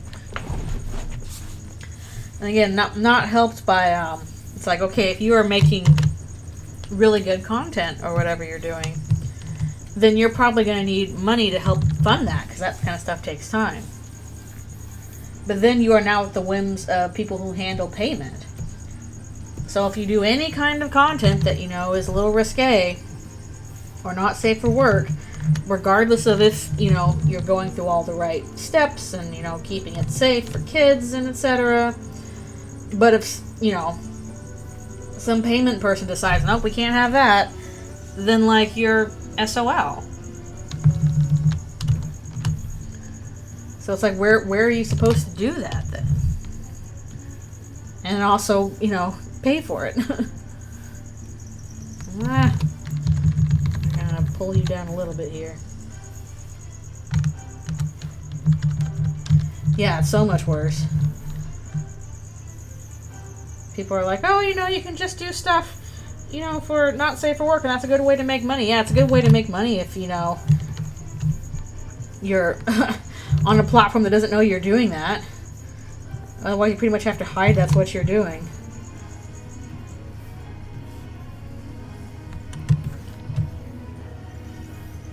They do. They do change the rules about it. So now, if you got a decent platform, it's like, okay, this is a, you know, place where I can carefully, safely do my not safe for work stuff. And then all of a sudden the platform's like, not anymore, you can't. And it's like, well, crap, now what am I going to do?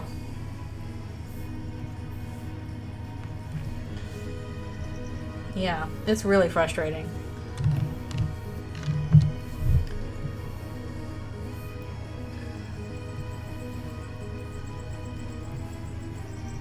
Yeah, it's... shoot. I didn't want to move that. Please. It is rough. It's this thing of, like, it feels like, oh, we have all this, you know, freedom and opportunity to, you know, try different kinds of art. Whether it's, you know, different, or, you know, not safe for work, or risque, or challenging, or whatever. But then at the same time, there's all these restrictions on how you can, you know, monetize it or distribute it. So you really don't have as much freedom as you thought you did.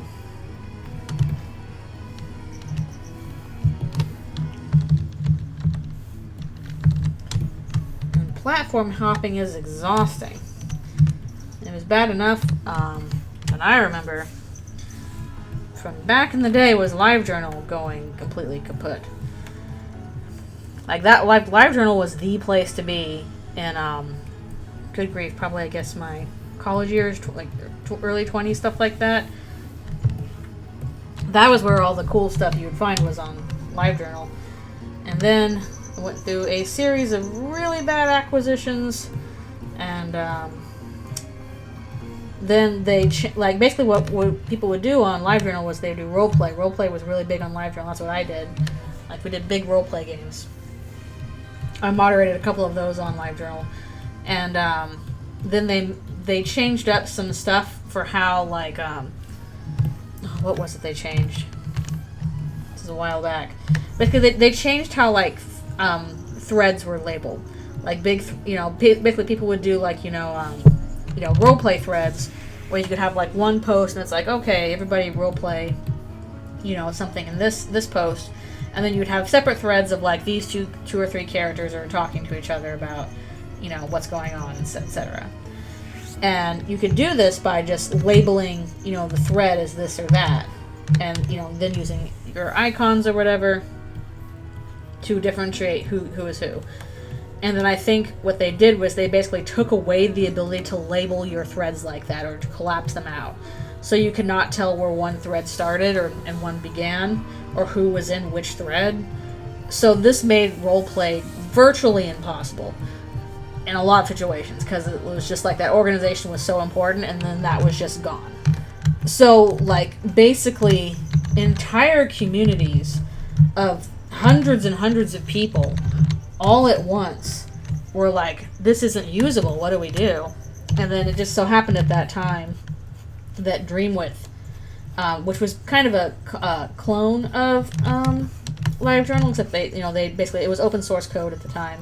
So they did their own version, you know, tweaking their own code. They were trying to attract users, so they said, hey, we've set up a system where you can migrate your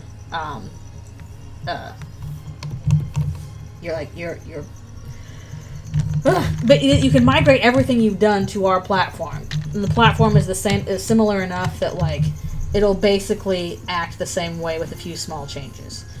And that made such a big difference that literally hundreds of people jumped ship from LiveJournal at once to Dreamwidth. Whole communities of roleplay communities basically packed up all their stuff and moved it to Dreamwidth. Because Dreamwidth had the foresight to be like, hey, we can get a ton of new users if we just allow this bit of code copying from here to here. And, you know, we'll keep the stuff that people want, like, you know, the thread labeling and et cetera, a few more features and all that kind of stuff. So, yeah, tons of communities suddenly move from one platform to another. I think the primary, like, basically, if, say, Blue Sky or something allowed you to do that kind of code copy thing, like, hey, you can import your, you know, all of your threads and all of your posts and stuff to this new platform, and the code will be pretty much the same, etc. Like, I think if that happened, especially if, you know, Elon did something particularly stupid, then a lot of people would all jump ship at once, and it would be another mass migration. But I don't know if that's going to happen.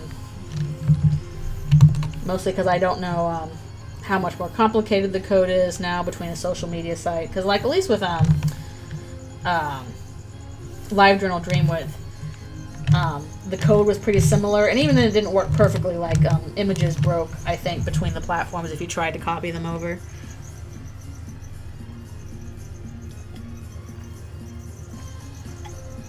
Yeah, that's true. And it's important to archive all that stuff. But now we, like, just don't even think to do it. Because it's like, well, why would we need to write that down? Everybody knows what that is.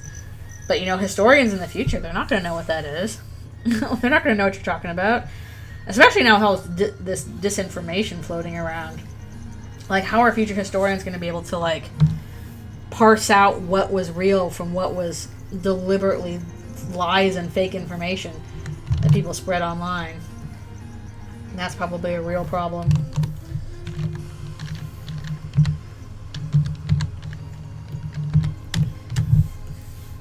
Like, I remember even reading just, like, you know, one major example was, like, you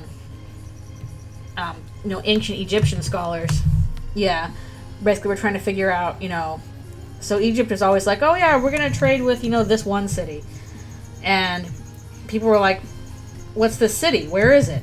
And nobody can find any information on, like, basically, like, Egypt's biggest trading partner or whatever. Because everybody writing about it assumed that you knew what that city was and what everybody was talking about. But because nobody thought to write that down, we now, like, what's this major city they were doing, like, all of their biggest trade with? Where was it located?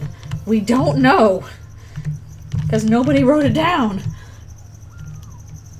Yeah, and then it's even worse if you got, you know, colonizing stuff going on and you're deliberately trying to erase that history because you want specific history to be learned instead. Which that has been a problem for a long time and is definitely a problem right now. Yeah, exactly. Even nowadays, it's like, what was the context for this 5 years ago? I agree with... People are going to, like, you know, look at this stuff in hundreds of years and be like, what the heck were they talking about? Practically another language. Like, not even a lingo thing, just, like, absolutely super duper different. So there's probably groups, like, whoever's, you know, being one of those weird, meticulous people that, you know, just records everything and then stores it. Going to be somebody's future hero. Like, there's, what was the name of that one woman who was, like, this is kind of not a healthy state. She pretty much, like, recorded everything off of, like, 7 different channels at once. It was, like, a ridiculous number of channels. She had all these TVs going, and she would just record the news, like, 24/7. So she had boxes and boxes and boxes of videotapes of, like, all this news always going on at the time from, like, multiple stations. Kind of ruined her family because, like, all this TV stuff is all the time, and she's constantly switching out VHS tapes. But on the other hand, like, apparently this is an absolutely invaluable resource from, like, a historical perspective because she has, like, all of this breaking news stuff as it was happening on tape. Carefully labeled and stuff that now historians can pick through. To be like, oh, we know what happened during, like, this part of the 80s and 70s or whatever because somebody thought to record it, to film it, stuff that would otherwise just be completely lost. But then you basically need somebody whose, like, whole thing is just to, you know, pick a subject and record it all the time. Yeah, definitely the historians are like, thank you for doing this. Maybe when I get old and can't draw anymore, I'll just be like, okay, I'm just going to be a historian for something obscure and just spend my time recording every instance I can have of it, so somebody in the future will thank me for it. But I don't know what that would be like. Bring back the scribes.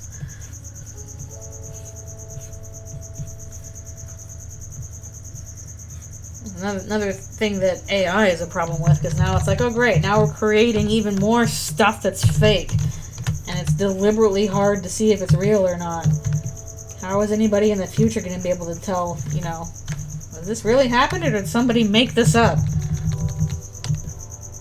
Not great.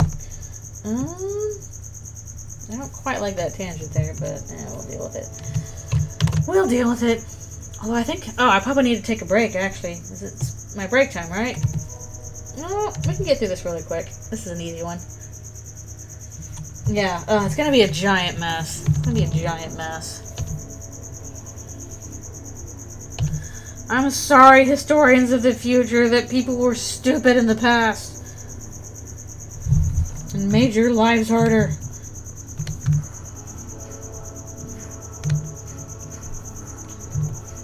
All for the sake of profit, usually.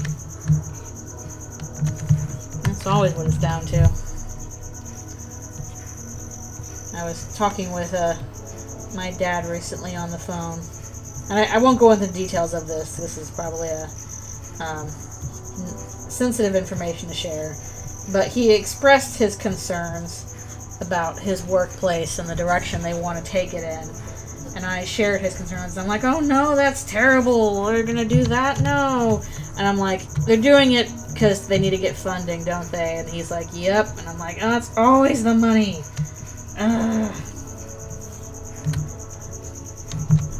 Always trust people trying to make a profit to take a good thing and make it less good. Old reliable. But maybe that won't happen. At least in that particular case. They're just talking about it. Maybe the winds will change and it will not go that way. One can only hope.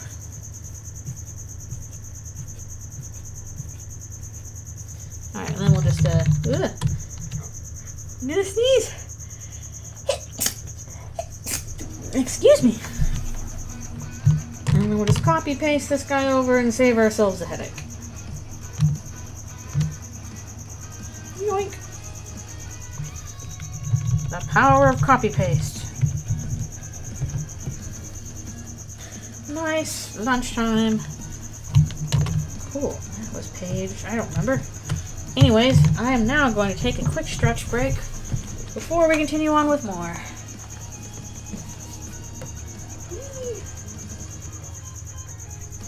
Thank you. Continue on these interiors of Toriel and Sans. We'll be talking in eventually.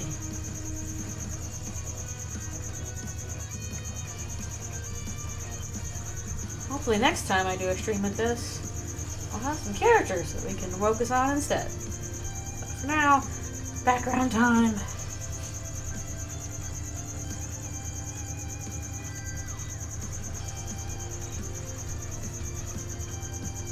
Well, once I get to roughs on this next episode, I'll have to do. Probably will not have much drawing time because the schedule is going to be kind of squeezy tight with some time that I would be at work having to do other stuff too, and that's all going to double up on each other. Bleh. Right now, stretch and orange juice.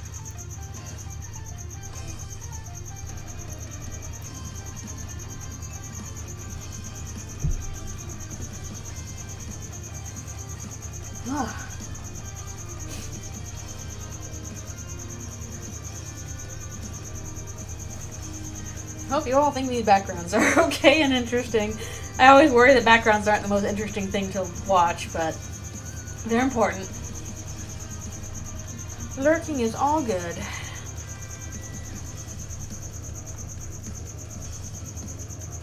Okay, I'm glad they're interesting enough. Hello, hello. Thank you for coming to the stream. I'm taking a really quick stretch break. But I'll be back in just a second for even more background goodness after the stretch. The crickets will entertain you in the meanwhile. Very noisy.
Alrighty, I'm returning.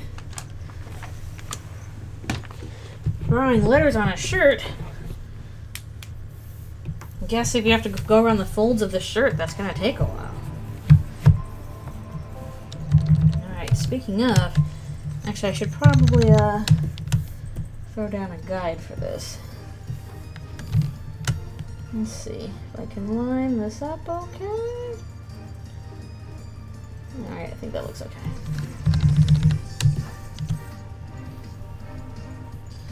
So what size am I? 20, it's a bit too big. I said, size down. Thank you.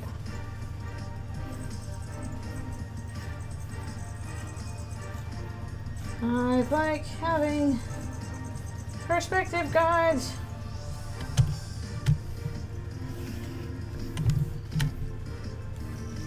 Okay, that works well. They make life easier. But yes, thank you for coming, and I hope you are doing well this weekend.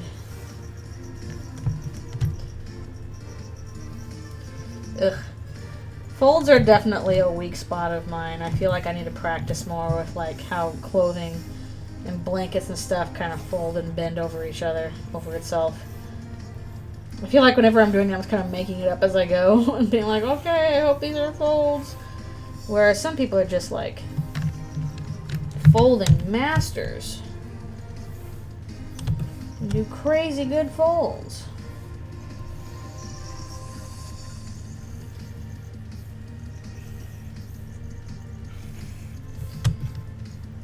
Let's see. A little bit of wood in the top here.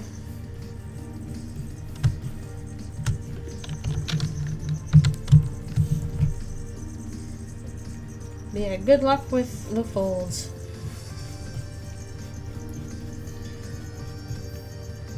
It's always kind of like harsh when it's like, okay, I'm gonna get to do this thing I'm drawing, and then it's like takes a lot longer than you expected it would.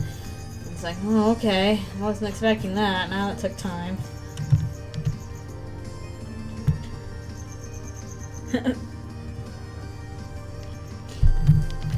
Lols. Okay.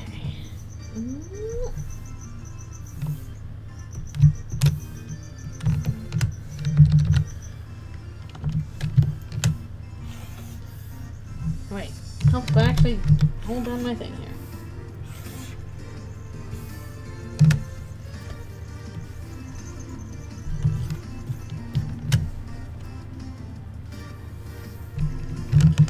Everything's made out of wood in this world. Or iron, probably.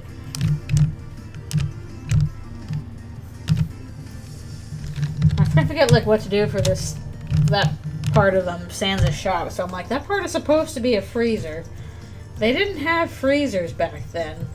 Like, what would they have used as a fridge for food? Was it just kind of like, you know, you dig a deep hole, like a cellar? You just have like a cellar for your food and, you know, expect the earth to kind of keep it cold sort of thing? Like, what did they do to preserve food back then aside from, you know, cover it in salt, I guess? There's gotta be something. I don't want it on 9, I want it on 10. I just had to pickle things? Blech. There's gotta be better methods than that. You know, pickle and preserve, I guess, but... is that really the only options? You couldn't put stuff like underground and keep it cold that way? Eat the fruit quick, keep some vegetable dry, pickle everything else. Oof. If you're rich, eat it fresh. Pickling, smoking, okay.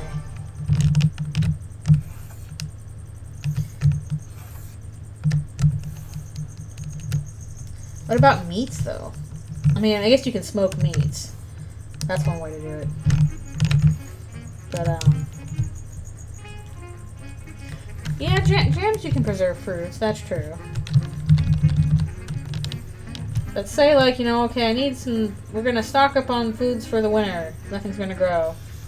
And you shoot yourself a big deer or a boar. What do you do with it all winter? Jerky, salt it, brine it, dry it. I guess it's calories. Hopefully tasty ones if you have the salt for it.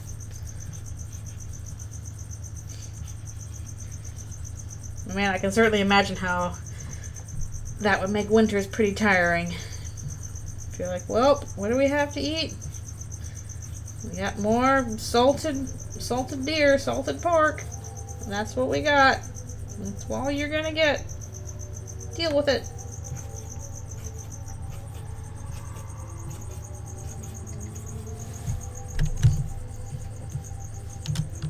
Not much in the way of fruits. Your vegetables are all dry or canned, pickled. Ugh. I'm glad I live in the modern day. I don't know how much I could deal with everything being pickled. Blech. That's true. That's true. I guess that is the case. Huh, selling ice. You know what? Smart. That's true. Bacon and ham. People like that still. Yeah, that's probably the main problem, is that the diet's not very diverse. Like, humans depend on, you know, outside sources for our vitamin C. So what do you do if you live in a climate where, you know, you don't have a lot of citrus fruits?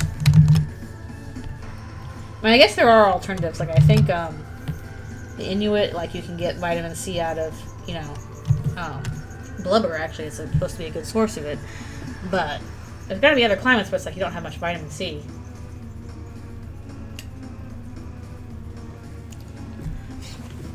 Or like, say you're in a desert environment. Where's your good vitamin C source? Like, not a tropical one, but like a desert one.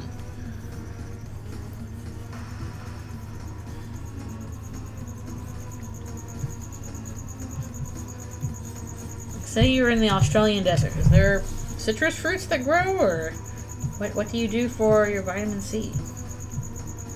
I guess maybe it have to be other animals to get it from, because they get to make their own vitamin C. Unlike us.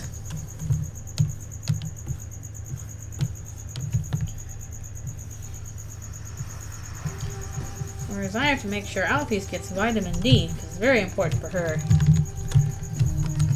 get vitamin D and calcium.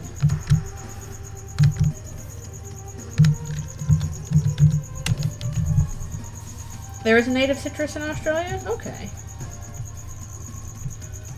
Because, like, when I think of citrus, I'm always just like, oh, you know, orange and lemon and grapefruit. But there's probably, like, a much wider variety of citrus fruits out there than I know about. And I just haven't really encountered them. A lot of berries and wild vegetables. Okay. So there's probably sources for it. I just don't know what they are. Because I'm sheltered that way. I gotta get this little thingy up here.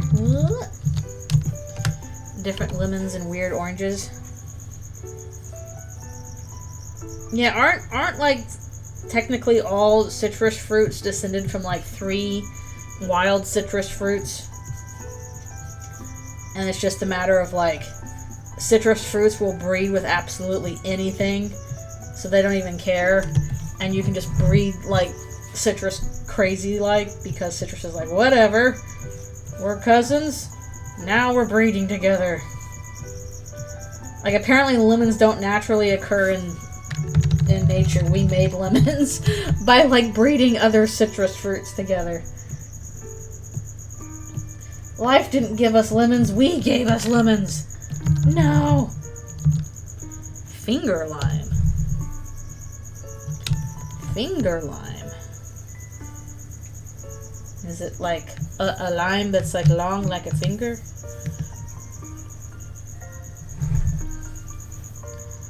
There was a few.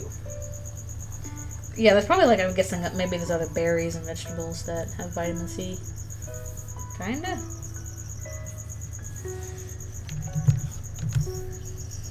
Looks really weird.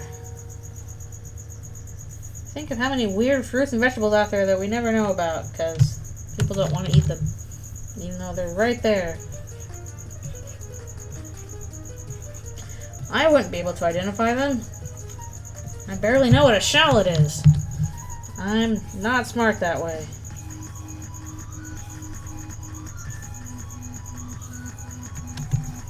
Oh, thank you for subscribing! Thank you, thank you, thank you. I super appreciate it.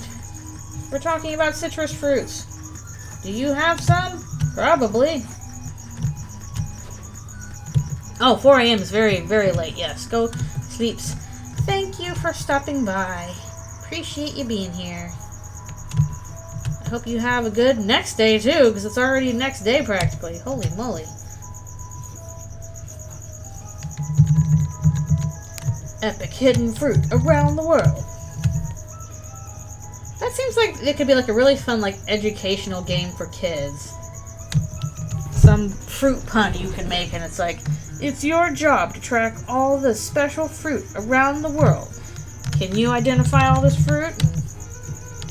And then you're like, whoa, I never knew that existed. Lemon tangerine tree. Yeah, freaks of nature. You can just, like, take a lemon branch and graft it on a tangerine or orange, and it's like, well, we are all one tree now. Frankentrees. Yeah, I can totally see you can make like a little educational game of discover the hidden fruits of your world. That'd be kind of cute.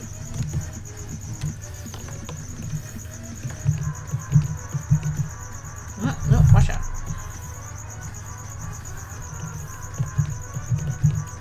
I feel like in college once we were supposed to be tasked with making like a fake TV show or something and how we would produce it and all that stuff.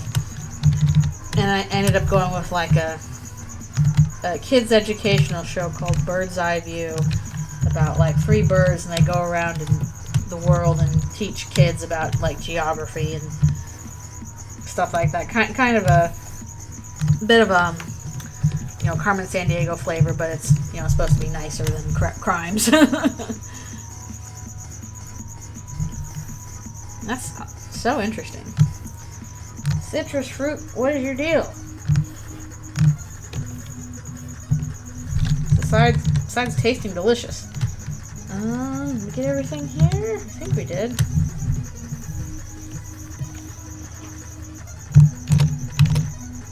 Yes, we did. Okay, good.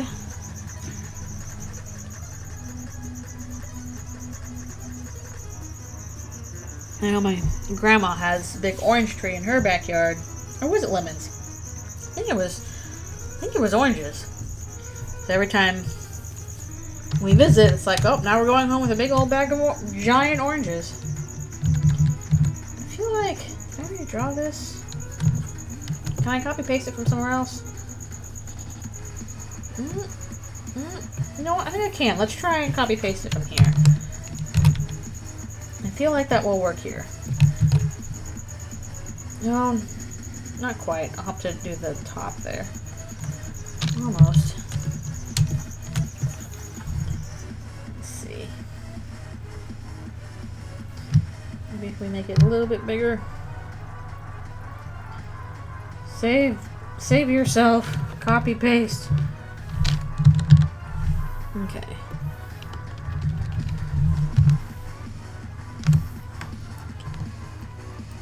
A woman's hands became more cold resistant when they consumed citrus fruits. That is an odd study. How did they figure that out? My cold resistance goes up when I eat orange juice or lemons. But why? For what reason?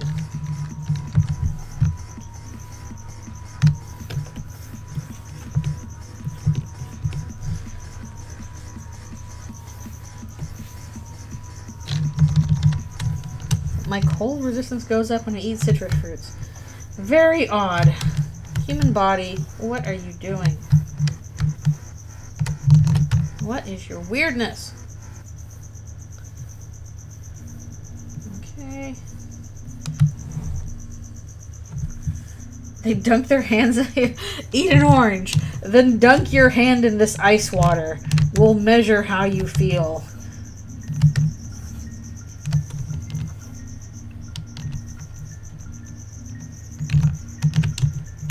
Makes no sense.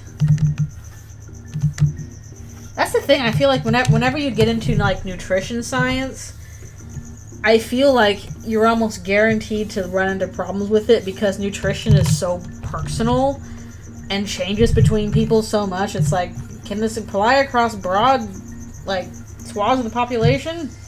Maybe. Probably not. Improved circulation. This tangerine gives me super circulation. Not much of a tangerine fan. Okay, I don't think I've done that yet. Yeah, it seems like every time they do, like, oh, we have this study that came out and turns out this is horrible for you. And then 2 months later, never mind, it's fine, it's good for you.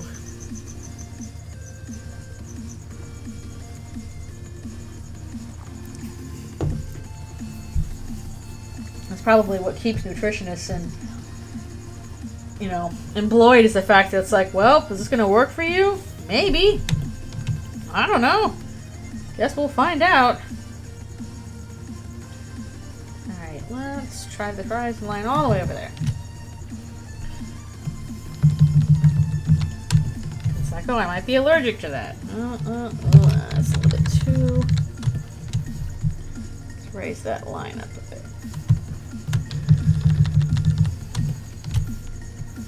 Like, oh, you might be allergic to something, so it's not going to work. It's like, oh, this thing might work for one person, but not another person.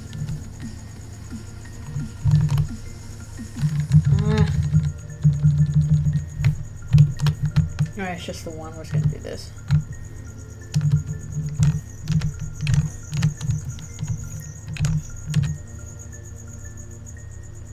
Okay. I probably won't have time to take a look at it, but if anybody does want to take a look at it, they can.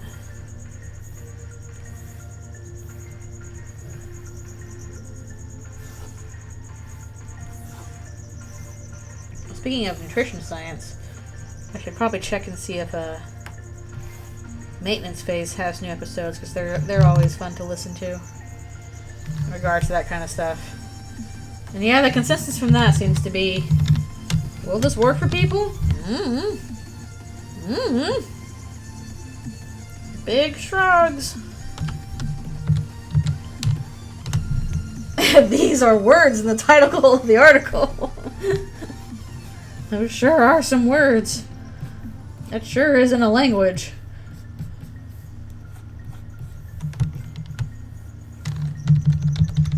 Things sure are happening here.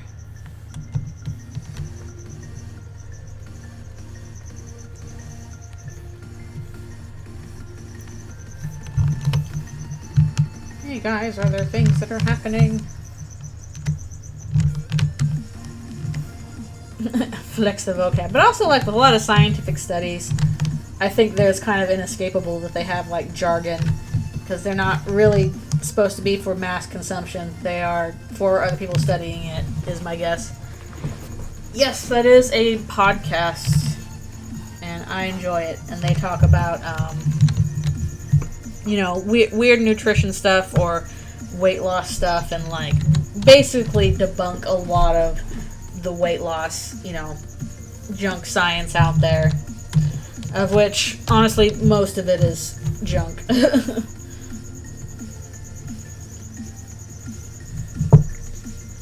Yeah, pop science. It's always rough because, like, I imagine as a scientist you're like, oh, I really have this interesting idea, I want to communicate it to a wider audience, but because the wider audience doesn't have the jargon and the knowledge that you have, they're going to get the wrong idea easily. Yes, I'd recommend checking it out. It's very good. That and If Books Could Kill is another one I listen to. It's a very good one. If Books Could Kill is about bad popular nonfiction, like the kind you would get at an airport. Bad airport nonfiction.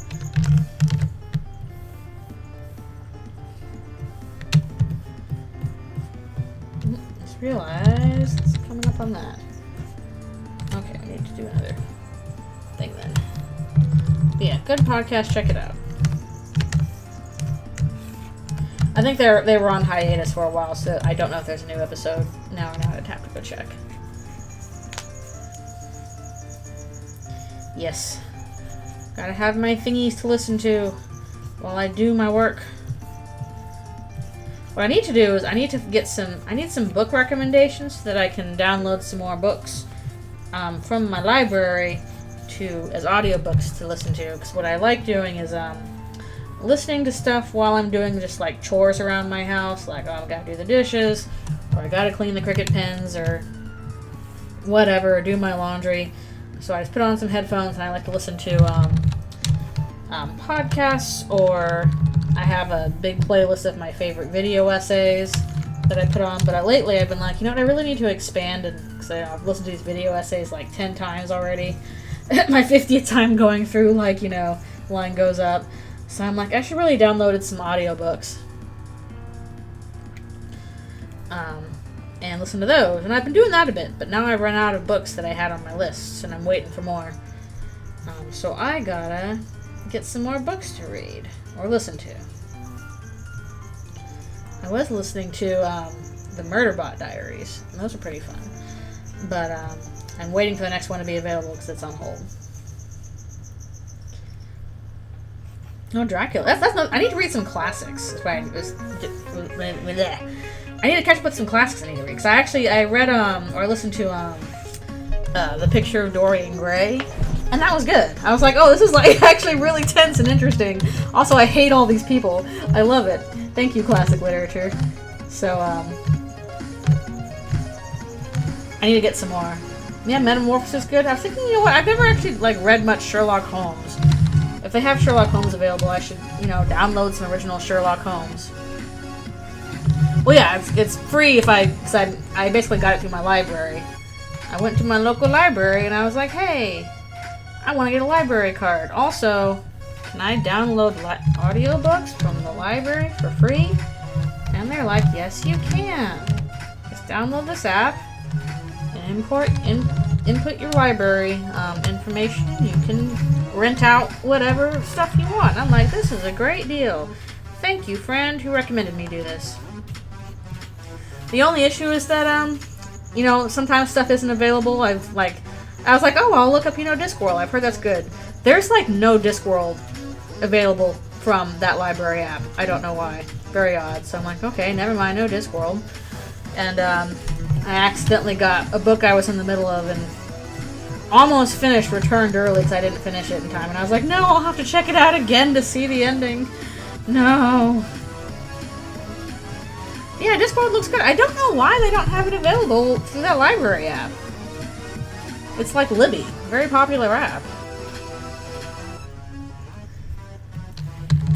I kind of feel like Metamorphosis is almost more like a meme than anything else. Because it's like, and then he turns into a giant cockroach. Oh my goodness. But it's like, and then the point is he turned into a giant cockroach because people treat him like a bug already.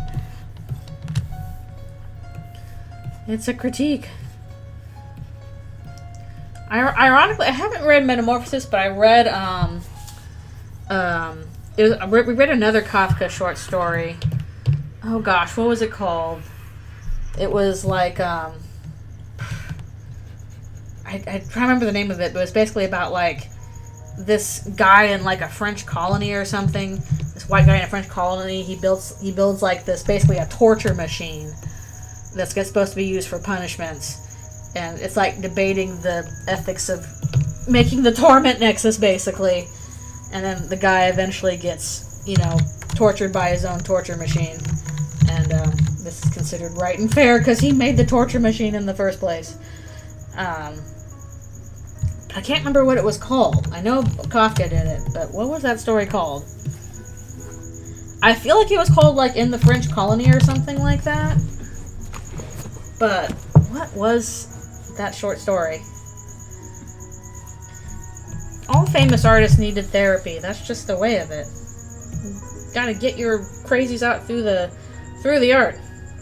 Yay, finished drawing the letters. It's gonna bother me. I don't remember the name of that short story. I know we read it. Is there? Okay, there's gotta be a reason why I can't do that there. It's probably something else there. But let's pull out a guide. It's going to bother me now that I don't remember the name of that short story. Ah.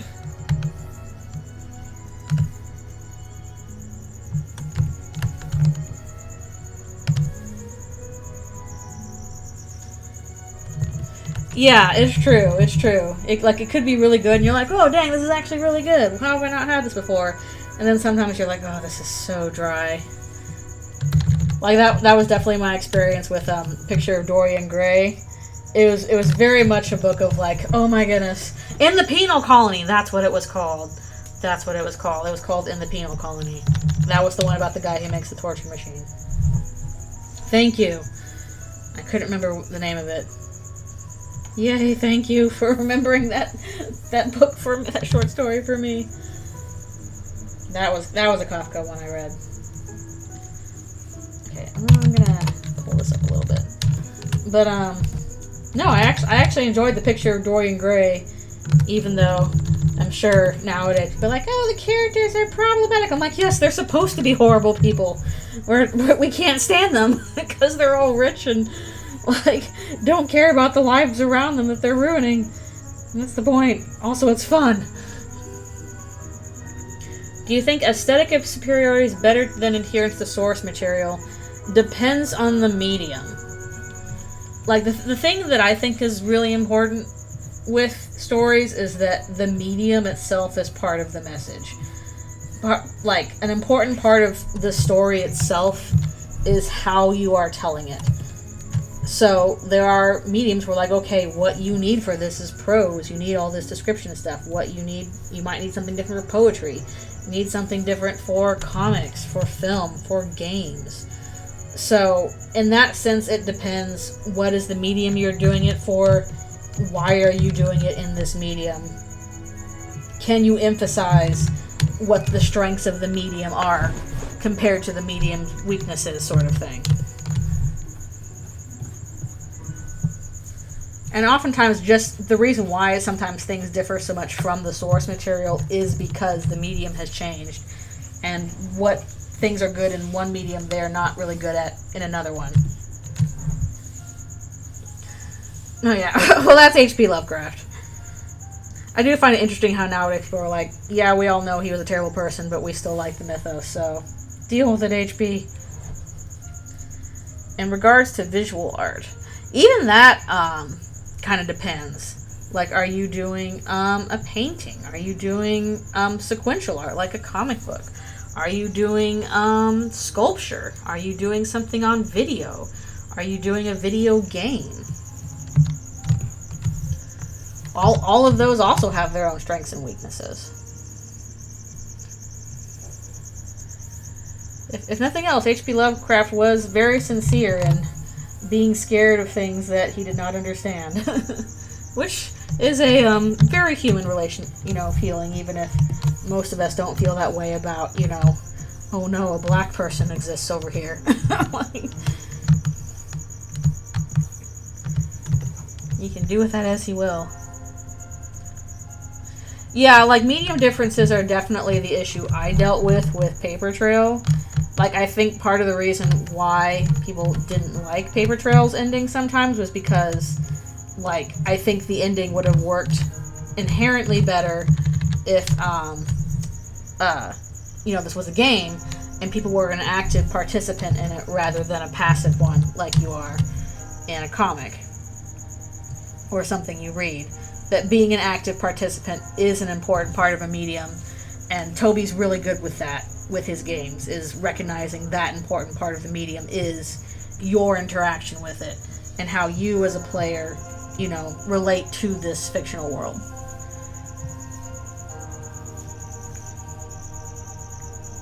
Yeah. Yeah, again, it was all, like, stuff that, was scary to him. So it's like, you can get some really cool, dark, scary stuff, and then you can get some stuff where it's like, this person has air conditioning, and that's weird. No! Air conditioning. Scary. And we would be like, HP, please. Please calm down. It's fine. That's another one I should read. I've never actually, I don't think, read any H.P. Lovecraft stories. Like, I've seen, like, other adaptations of them, or, summaries of them and stuff like that. But I haven't actually read any. So I'm not sure, like, what they sound like language-wise. Yeah, exactly. I'm just not much of a programmer, so this is how I do my stuff, is sequential storytelling through picture and word. But I admire people who can do that kind of thing with programming, because again, that adds a whole layer about it. That's an important part of the medium.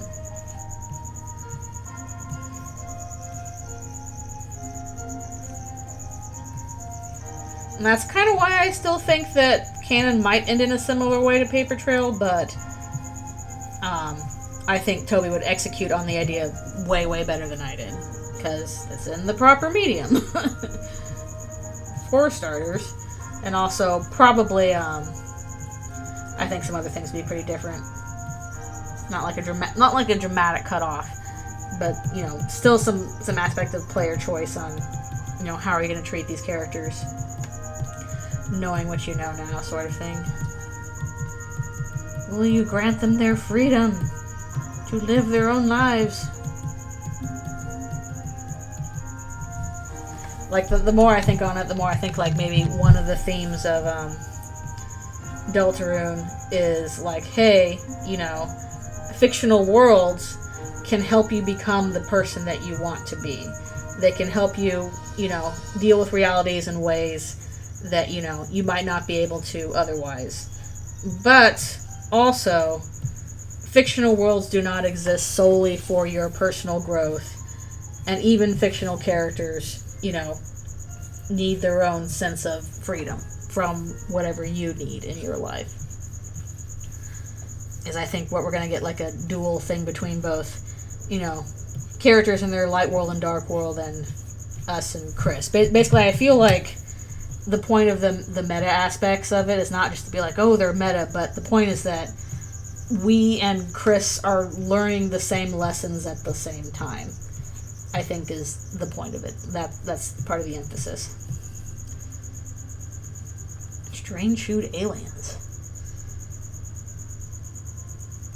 Fascinating.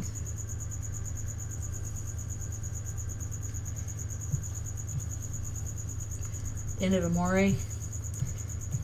I feel like if there's going to be an end of a similarity to the end of Amori in Deltarune, it's going to be a Chris versus Ralsei kind of battle. The self and reality versus the self and fantasy, and how you square those together. Amori is very good. I really enjoyed Amori. Make sure you're in the right headspace, quote, haha, thing for it, because it is very dark and it deals with dark subjects and some intense things. So if you can deal with that, and they'll warn you ahead of time about it, then yes, I'd recommend it. It's very good. I enjoyed my playthrough. The music's good. Art for it's pretty good. I like the mechanics. Yeah, the internet's weird. Oh, Paper Trail's ending is more similar. Well, because I got the good ending with Amori, and I feel like with that, like, even though we don't see exactly what happens, we have a good idea of what will happen. Like, we know that at the end of Amori that, Amori doesn't really end on a cliffhanger, I feel like. Amori is very much like, hey, we don't know exactly what's going to happen, but we know that we're taking the right steps in the right direction. Which, I hope that's at least what I was trying to convey with Paper Trail, at least, is like, even if you don't see what happens, you know now these characters can go the way they need to. That they can handle what's ahead. And I'm trying to decide how much further I should go here. I think I'm approaching a stopping point. Is that everything on that? It's everything on that. Yeah.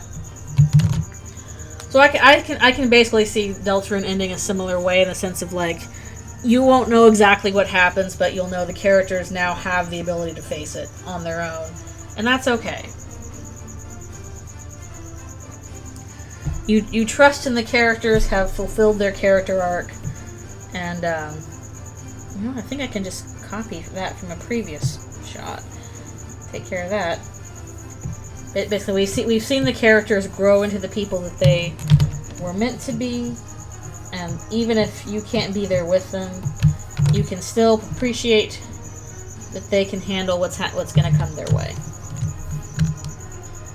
Is kind of what I feel like we'll be getting. Hello. All over the place. So that is my prediction. I'm not super one for, then they're all gonna die. The rocks fall, everybody dies. They were always doomed from the start. Like, I don't vibe with that kind of thought, because that kind of feels like, I don't know, that would annoy me a little bit. I'm sure I could pull it off well enough, but I don't feel like we're going to get a situation where it's like, that development the characters went through, it did not matter. It was pointless. I don't think we're going to get that. I think regardless of anything else, we are going to see that the characters did experience character growth, and that growth was meaningful. If that makes sense. And I feel like some of the things that people keep suggesting for the future, how it's going to end, amount to that feeling of, it's pointless, there is no character growth because of XYZ. That's what I don't like. I don't like this idea that things cannot change and that you were stupid to think they could change. Because I do think things can change for me. That they can grow into the people they want to become. Yeah, exactly. Exactly. If there's no character growth, why bother? Leaving things at the status quo is not very interesting.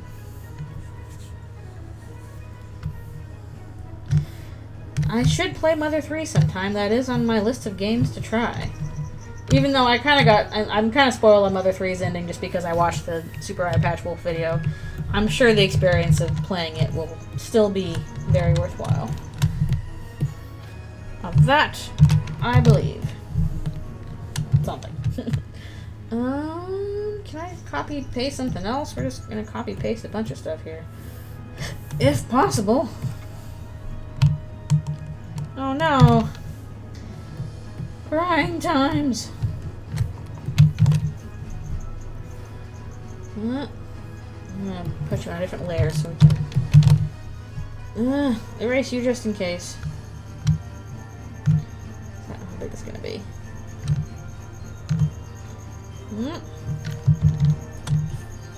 Thank you. Backgrounding is not my most favoriteest thing to do, but I can't help but spend a lot of time on it now because this was my job for about 2 years. Was backgrounds.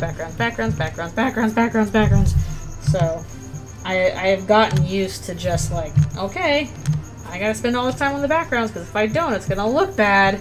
I can't just do nothing. The backgrounds have to be here. So that is what I do. What show did I do backgrounds on? I did it on a couple of shows. The main one people know is Axe Cop. I did backgrounds on Axe Cop. Also, this was a bunch of the Fox ADHD shows, so I don't think they're super well known.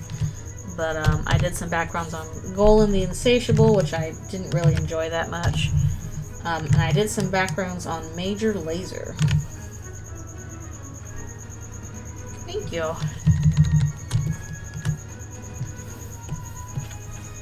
It is not the most fun thing, but it's also like an important thing.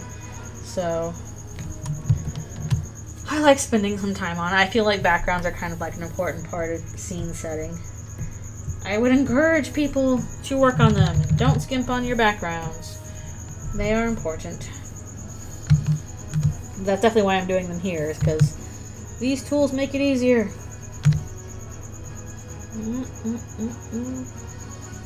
Just making sure these are okay. Might scoot that a little bit closer. Okay. Again, I'm just doing this in Storyboard Pro because the backgrounding perspective tools here are much easier to use than Photoshop's.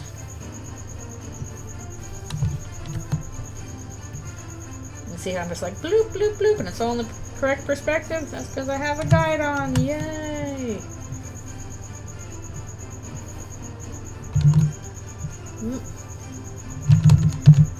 Put this down a bit like this.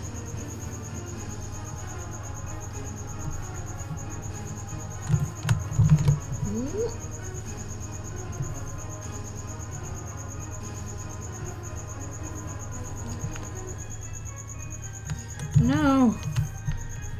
I'm sorry, Krita seems to be giving you a lot of problems. That's not great. Stop that, Krita. Behave. Behave. A little closer.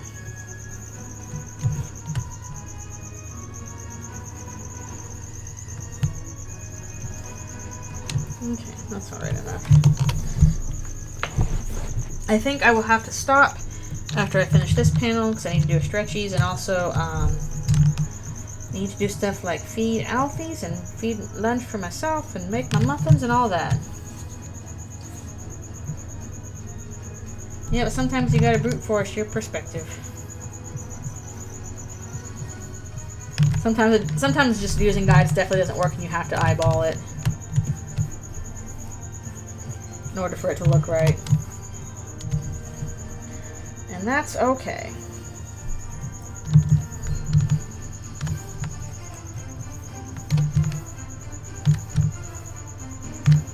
But in this case, I'm like, okay, I want other things to get it done here because it'll go faster that way.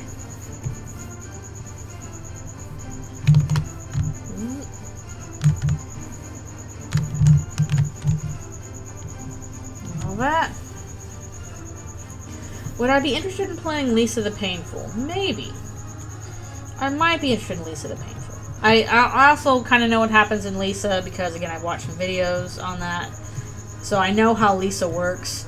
I'm just a matter of being like, okay, am I willing to put up with the pain that Lisa the Painful will deliver? Because I think part of what makes Lisa a very interesting game, at least from what I've seen, is that it really forces you to do painful choices. Like, mechanically speaking, it's like, crap, I needed those items. Crap, I needed, like, that stuff. And now, you know, that kind of stuff. So I'm sure it's good. I'm just like, okay, can I deal with Lisa's pain? Yep, free, it makes a big difference. I will say, while I really like Storyboard Pro, definitely ain't free. That much is the case.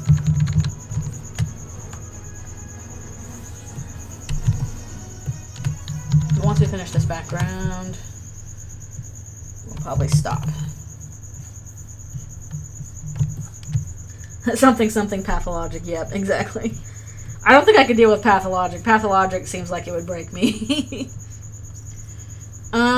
You can get, I mean, basically when I bought Storyboard Pro, I bought like a, you know, just a regular copy. I'm like, I don't want to do a subscription.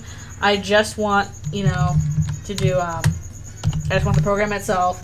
And they tried to talk me out of it because they're like, if you get a new version, you don't have to buy it again. I'm like, that's fine. I'll deal with that later. So you can get a, other stuff. Yep. Chapter 1. Yeah, there's a Lisa stream on here. Oh, good grief. Maybe that'll be in the future.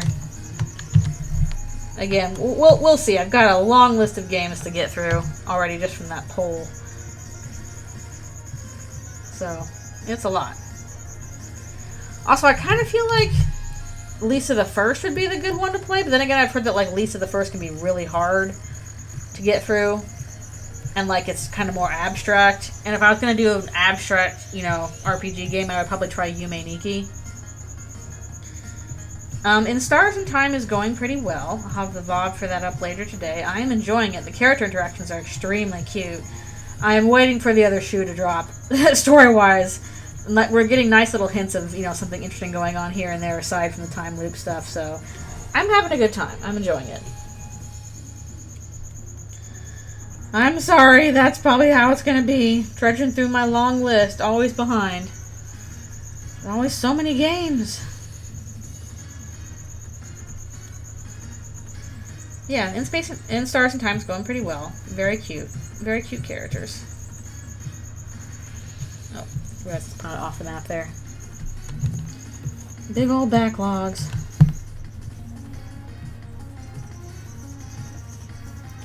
And I'm not sure what I'm going to do after in Stars and Time, but it might be either Mother 3 or Disco Elysium. But I think that's what actually won on the list. I do kind of want to try Who's Lila too, but that got pretty low in terms of votes.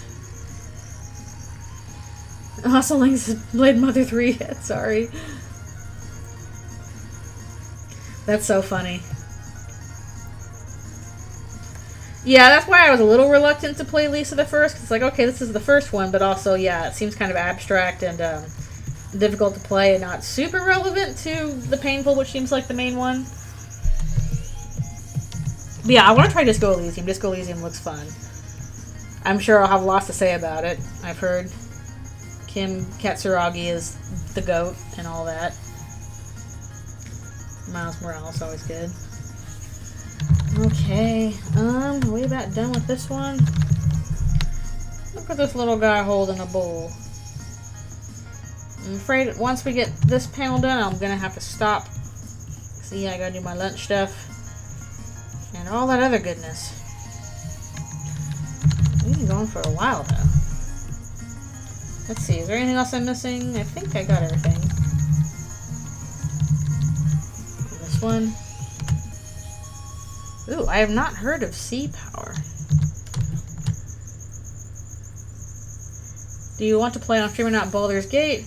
While I'm sure Baldur's Gate is lots of fun, I know I've heard people have been really enjoyed it. I don't think I'd be super keen on doing Baldur's Gate. I don't know why. I feel like those like really big AAA things kind of overwhelm me a bit. So I don't know if I could do a very good Baldur's Gate stream. I mean, maybe might be fun to do, but I don't know. If I do Baldur's Gate, it's just not very high on my priority list, I guess.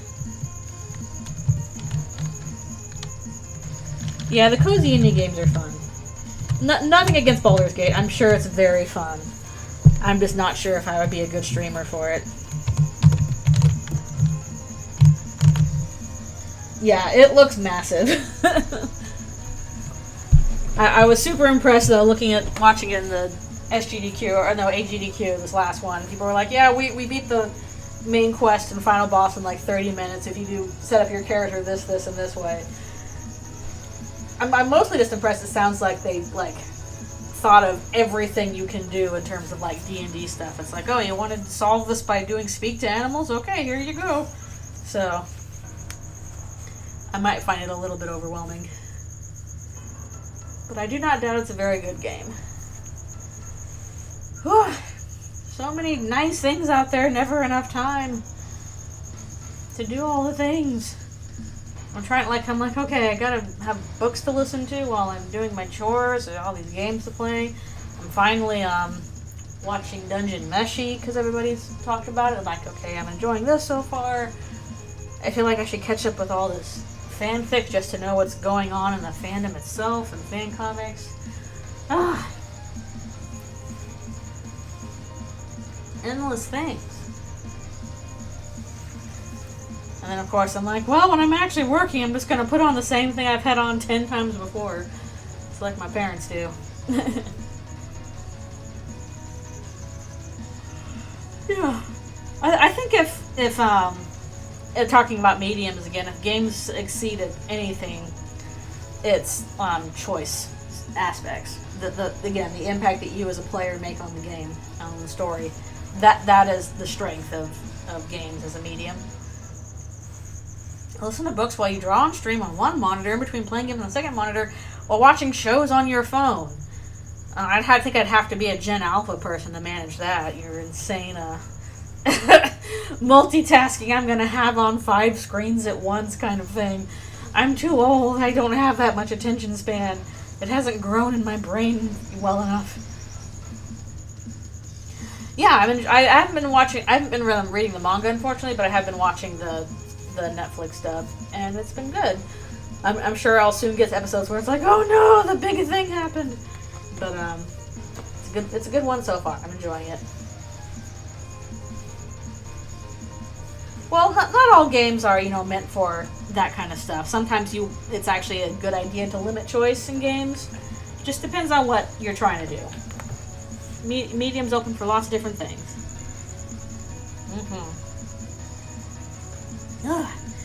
Anyways, yeah, I think that's where I'm going to be stopping for now, because I need to feed Alfies and get myself lunch and all that goodness. But, let's see, what kind of progress did we make? How many more pages we have to do?